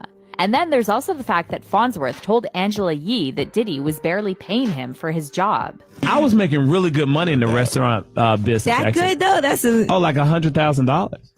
Yeah, Shit. that's pretty good, right? Yeah, that is pretty for New good. York. Yeah, And back then, it's too. 98. Like that's a lot of money. Wow, I stayed. You're like 90, 100. Like I was doing well. So and he wasn't paying that much. Yeah, no way. At all. However, Farnsworth quickly corrected himself, saying that Diddy wasn't paying him initially. However, as his position grew, he started earning more. Not initially, but you get in, you get your hustle, and then you get it in. But anyway. But see, officially, Farnsworth's position never changed. What the hell did that mean? You get in and you get your hustle and then you get it in. Like, so you don't get money to start off with, Diddy, but you get in and then you get your hustle on and then you get it in. What the fuck does that mean, Farnsworth? He was always referred to just as Diddy's assistant, and this is why people are now speculating that Farnsworth started earning money by helping Diddy arrange those freak-off sessions. In her lawsuit, Cassie said that Diddy had assistants who helped him arrange encounters with male S-workers by setting up the hotel suites with baby oil and Astroglide. Now, Diddy's bodyguard, Gene Deal, recently said he believes Cassie's lawsuit was redacted to remove the parts about Diddy taking an active part in these freak-offs. Meanwhile, another interview with Gene surfaced where he said he knows all of Farnsworth's business. Farnsworth actually is down here in Atlanta. He's married with like 2 kids. He just lives a quiet life now. But yeah, he should. Yeah, he should. He ain't say nothing about me either, because he know I know his business. You know his business. I know his business. See, Gene Deal, that motherfucker, you don't ever want to piss Gene Deal off. He gonna tell everything under the sun about you. Let Gene Deal get some dirt on you and you done piss Gene Deal off. Gene Deal gonna tell all your damn business. I'm gonna be real. Gene Deal ain't the person that needs to know your damn business. He going straight to the internet, drinking a big ass pitcher of Kool-Aid, and he gonna tell everybody about that shit. And then on top of that, Gene also recently revealed Diddy allegedly broke his ex, Kim Porter's, nose on a yacht because she caught him with a man. The same yacht she got her nose broken on, that somebody was doing something to him when they walked in the room, and it caused a confrontation. Now, this article, published in August 2005, says that Kim was left with a broken nose after the couple argued on Combs' yacht in Saint-Tropez. So in 2005, Farnsworth was still working as Diddy's assistant, and we know Diddy often took Farnsworth to Saint-Tropez. So there's a lot of speculation now that Kim caught Diddy in a freak-off with Farnsworth. However, it was around this time that Farnsworth started carving a path for himself in the music industry, and Kanye West gave him his big opportunity. Farnsworth first appeared in several Outkast videos, and he also made a cameo in Kanye's video for the new workout plan. Then in 2013, Kanye invited him to work on his album Yeezus, and Farnsworth is credited as a songwriter on tracks. He also later helped produce the track Ultra Light Beam from Kanye's 2016 album The Life of Pablo. But see, Diddy allegedly couldn't stand to see Farnsworth becoming independent, and rumor has it that he blackballed his career, effectively banning him from the industry. However, word on the street is that Farnsworth credits Kanye for helping him get away from Diddy. While Kanye probably didn't know what was going on behind the scenes, sources close to the situation have expressed that Kanye always felt uneasy about the way Diddy was parading Farnsworth around. So after escaping Diddy and allegedly getting blacklisted, Farnsworth moved back to Atlanta, got married to a woman named Fawn Chambers, and welcomed 2 children. However, according to Jaguar Wright, there's a reason why Farnsworth chose to stay in Atlanta of all places. Now he lives in Atlanta. He's married. He has 2 sons. He's living his life. I mean, but how many? Listen, y'all. If you've ever lived in Atlanta, you know the majority. The majority of them are bisexual and gay men. They just live their life to be married and gave their life to God, and they're your pastor. And down low culture is still very, very, very heavy in the Black community in Atlanta. It's funny because Atlanta's like a gay mecca. You would think that there would be no need for down low culture, but down low culture is thriving in Atlanta still. Either way, fans are now saying there was definitely something disturbing about Diddy and Farnsworth's relationship, and they're hoping Farnsworth will come forward and reveal exactly what Diddy put him through. Someone said, "I always thought it was weird, a grown man following another grown man with an umbrella and wiping his face." And another person wrote, "Y'all remember Farnsworth started hanging with Kanye, and that's when Farnsworth started doing his own thing. And somebody asked Diddy about him, and he did the same wish you well speech he did for Cassie." Diddy never wanted even his own artists or employees to shine. But how do you feel about this whole Farnsworth-Bentley situation? Do you think he'll ever speak out on his past with Diddy? Do y'all think he ever gonna speak out? I think now he done started his family and got the hell out the industry. I don't see Farnsworth Bentley speaking out against Diddy. It could happen. I don't necessarily see it happening. But it like I said, it could happen. But you know, I don't see it happening because you know what I'm saying, he didn't got the fuck out the industry by now. He got his kids now. He got his kids now, man. He chilling, man. I just think he chilling, man. I don't see it happening, but it could. Another accuser has come forward stating that Sean Diddy Combs assaulted her when she was 17 years old. Now, the accuser is saying that she was ganged, assaulted by multiple people, including Diddy. This is a photo of her sitting in his lap. So the streets are saying that Diddy is already making plans to settle the lawsuit that was brought against him by the woman who just sued him for allegedly essaying her when she was a minor. The lawsuit was pretty explosive, and it looks like Diddy is desperate to keep things under wraps. He's allegedly going to cough up millions of dollars in hush money to get rid of this lawsuit. Y'all need to get in on this situation because there's a whole lot of crazy stuff we have to unpack. As for Sean P. Diddy Combs, he has released this statement on Twitter and Instagram saying in part, "Enough is enough. For the last couple of weeks, I have sat silently and watched people try to assassinate my character, destroy my reputation and my legacy. Sickening allegations have been made against me by individuals looking for a quick payday. Let me be absolutely clear. I did not do any of the awful things being alleged. I will fight for my name, my family, and for the truth." Okay, so it looks like Diddy has landed himself into pretty hot water because another lawsuit has been brought against him by yet another woman. And the new lawsuit is just as bad as the other 3 lawsuits that he's had to deal with in the past couple of weeks alone. It was a very tough couple of weeks for Diddy, but it's only getting worse going down from here because his new lawsuit contains some pretty horrible things that we usually don't even see in real life and only in crime shows. These new allegations were brought by a woman who chose to stay anonymous, so she is only referred to as Jane Doe. But just because she is staying anonymous doesn't mean that she's not out for, because she is determined to get her revenge. She has been making some pretty smart moves. One of the smartest things she did was to hire the same lawyers that handled Cassie's lawsuit, so y'all know that she's serious about the case. Also, Jane Doe's court documents had a trigger warning on the front of that page, just like Cassie's court documents did. And this was the first indication that told us that this was going to be a horrific mess, just like Cassie's case. Her lawyers released a statement saying,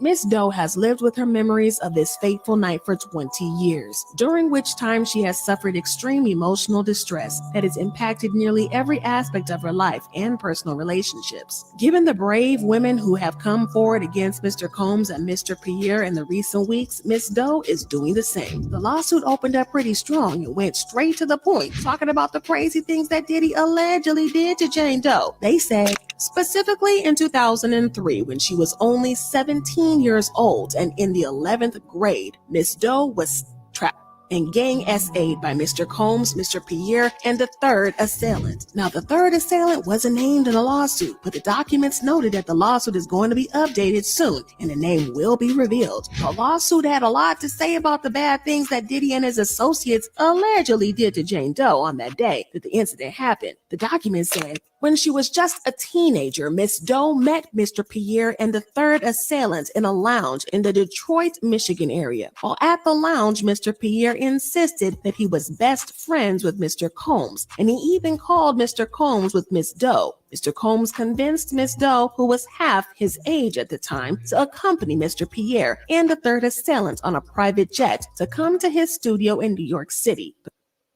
Man. So we know the gist of what just happened with Diddy, and we're seeing everything.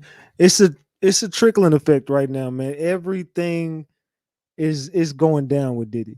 He's losing everything, all his endorsements, his money. He's losing his businesses. He's losing friends. The Grammys don't want him no more. He's about to lose that Grammy. They was gonna give him a Grammy. He's not getting a Grammy anymore. It's over for Diddy. The reign of Diddy is over.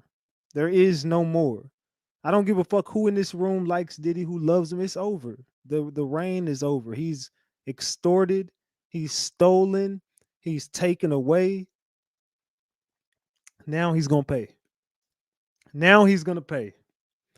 Ratchet Gang. This is the home for the best content. I'm telling you, this is the home of the best content on YouTube, man. You don't get nothing like this other than over here at Ratchet Gang. Say he's just as good. So why aren't people as mad at Harv Pierre? Because no one even really knows who Harv is. You know what I'm saying? Diddy's like the face of it, but Harv is someone who orchestrated all this stuff. Aaron Hall, all these dudes are S traffickers. All these dudes are S-ayers. All these motherfuckers. The industry, these people got to get the fuck out the industry, man. So he better dig up Johnny Cochran, man. Diddy is over. It don't matter who he dig up at this point. Diddy, he ain't making it out of this one. He can't sacrifice enough people to get out of this one. It's over. He done messed up their money to throw the whole industry away, man. I'm telling y'all. So he took out Tupac and Biggie. Somebody in the chat earlier said I heard Biggie and Diddy was messing around, but Biggie didn't like it. Diddy smashed Biggie. Whether y'all want to believe it or not, Biggie got dug out by Diddy. I'm just gonna tell y'all. Y'all might not want to hear that, but it's the truth. He got in his ass, allegedly. It is what it is. It's sad, however, why does people wait 10, 20, 30 years? Why not the next day? I mean, maybe she was scared. You can't blame somebody for look, it don't matter if you come out 50 years later, shit, tell your truth. Tell your truth. If somebody was trafficking and SA-ing you, you got every right to come up whenever you ready. Somebody said Calvin and Brandon are DL lovers. We all know drip dropping a little Hoberry over there. We all know they allegedly fucked too, allegedly. They say Rain is like the Dallas Diddy. They say it takes strength. It's, oh my God, Biggie. No. Yeah, Biggie got knocked down. So I believe Ratchet. I'm just being honest. I'm just gonna be honest with you. Biggie got knocked down. So underground equals down low.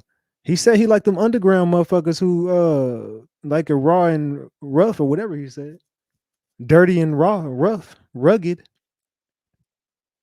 He said Diddy had them all. Biggie too. Yeah, Diddy didn't knock down everybody. Every man, woman you could think of in the industry, Diddy done been between them cheeks. And Diddy done been somewhere between them damn cheeks. Let's keep it a big buck. I told y'all, look, me and Sapphire got some special planned for New Year's. I'm not gonna spoil it yet. I'll give y'all a 7-day update. So what is it? I'll give y'all in a few weeks, I'll give it to y'all, man. I'm gonna let y'all know what's going on. I'm gonna let y'all know what's going on here pretty soon. Probably I'll let y'all know something on the 26th. I'll give it to y'all on the 26th, almost a week away. The 25th to 26th, I'll give it to y'all. I'll let y'all know then what we gonna do, what we have planned. We'll let y'all know then. Not a 7-day. Yeah, I'm gonna give them like a 6-7 day update, somewhere around there. They said, oh my God, y'all still online. I missed everything. Yeah, you missed it all. You missed the whole damn show. So yeah, we got something special planned over here for New Year's. If you want to go check out my other channel that I've been dropping content on, and y'all better go back and get them old gems from the Mo 3 case. I'm gonna drop the link to the video right now. Y'all can go check that. It'll take you out of it. If you click on it, it's gonna take you out of this live. Just go over there, like the video, put watch later or something. I'm gonna share that in the chat. If anybody wants to go over there, I'm gonna jam some music over here in a minute. We finna get the fuck up off here. I got shit to do. You know what I'm saying? Sapphire, get my plate ready. Get my plate ready. Tone bite. There go the link to the video. I've been dropping some videos over there. Make sure y'all go check out my other channel, RatchetTV Media. The number's been going up over there. I want everybody to go check out some of the content I've been dropping over there. I've been dropping a bunch of old ass videos that people forgot about, and they forgot how much information I've been having in the Mo 3 case. Y'all go check that out if y'all want to. I got an update for y'all coming up soon for New Year's, and y'all gonna be in the loop. We got something big planned for New Year's. I got something special for y'all. Y'all gonna love it too. So me and Sapphire putting something together. Y'all be on the lookout. New Year's, it's going down. I promise y'all. As far as tomorrow, we might come back with another Diddy episode. We only got 726 likes. Why the fuck y'all haven't liked the video? Why haven't y'all liked the video, man? Come on, can we get to 800 likes before we get up off here? Can we get to 800 likes, gang? Let's go ahead and get these likes up, man. I don't know what it is, but it's loose on them likes. Salute to y'all, man. I appreciate y'all for pulling up. We're going to pop back out tomorrow and do another episode. I love y'all more than y'all will ever know. I'm out, gang. Smoking on the dro, young J.R. Ewing, pimping for my paper and I'm looking for the chewing. Bitch, I got the tube, what the fuck I gotta do? Sipping pop pills, smoke for the bags crew. Two pussy niggas acting all brand new. When they get some money, that's what fuck boys do. I ride in the slide, get high in the slide, flip on the drain and get pretty good mind. From the deep, some holes with a mind full of gold. She playing with her nose, but she suck a mean cold. I can't even lie like a ghetto ass bitch. This time for a daddy, ain't scared to break a trick. A yellow ass switching fast, sucking while I'm frisking bass in the six, breaking bricks, ballin' in the fucking mix. PMC bitch, you can't act like you don't know. Get down on your knees like a top-notch hoe.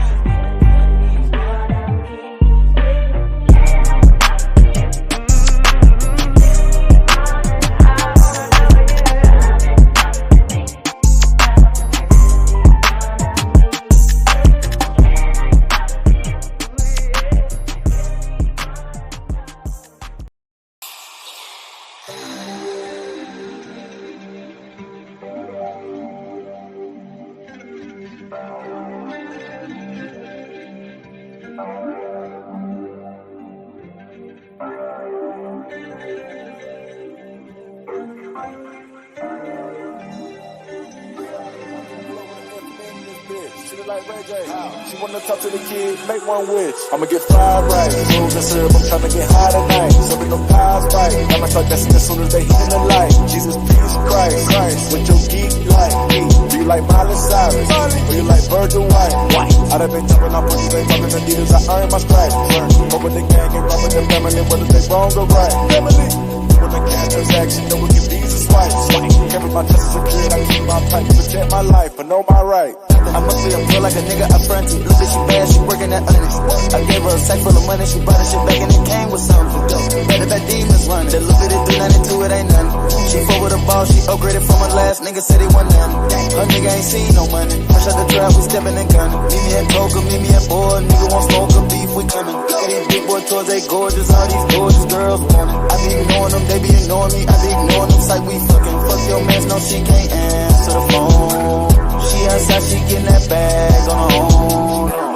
No, I'm not alone, cause I came with the fire. I'm still gon' put it on, and my bitch match my vibe. The way the load drop, she might think it's out the sky. I'm standing on business, and she's standing on mine.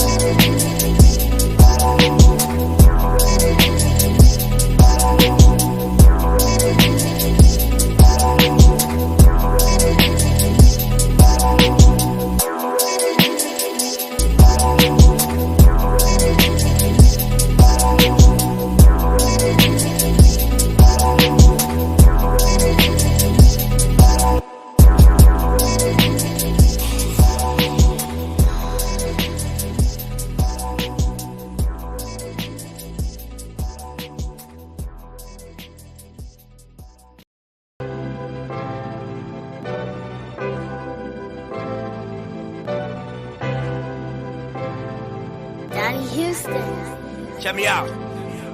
Look, I know perfect timing feels like I'm too late. And I know I'm still great in spite of my mistakes. You know it's authentic every rhyme I say. My only regret is I made niggas wait. See, ain't too many like us, we like vintage bait. And I don't fuck with busters, I can't integrate. Grew up with these killers in my living space. A lot of niggas folded through them village days.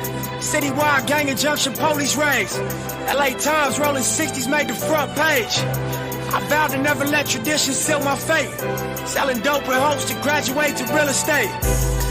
I knew I was drumming to a different beat. Felt it in my stomach, I was just unique. We decided we gon' let these visions speak. Then we turned Slauson into Venice Beach. S600 Maybach platinum dealer plates. Wake up in this penthouse to the cityscape. You know it's authentic every shit I say. I knew self-destruction ain't the only way. Sometimes perfect timing feel like I'm too late. But I know you still great in spite of your mistakes. Before you run your race, you gotta find the pace. Just make sure you cross the line and fuck the time it takes. I got out the county jail 2008. Couple months I dropped the tape, then I was on my way. My first single out and set the streets ablaze. On location, shot that video in front of the cage. Trying to find my way through this fucking maze. Every concert, 100 niggas on the stage. We're still active, so it's really just another day. Promoters paranoid, the book you, that affects your pay. And when you stop eating, that affects your weight. And when you get hungry, that affects your brain. See me, I'm not tripping, I respect the game. I hope y'all do. If I can't make it, I'm gonna take a chain. See, ain't too many like us, we like vintage bait. And I don't fuck with busters, I can't integrate. I know perfect timing feels like I'm too late. But every single time I drop, they tell me I'm the great. I know perfect timing feels like I'm too late. And I know I'm still great in spite of my mistakes. You know it's authentic every rhyme I say. My only regret is I made niggas wait. I know perfect timing feels like I'm too late. And I know I'm still great in spite of my mistakes. You know it's authentic every rhyme I say. My only regret is I made niggas wait. Daddy Houston.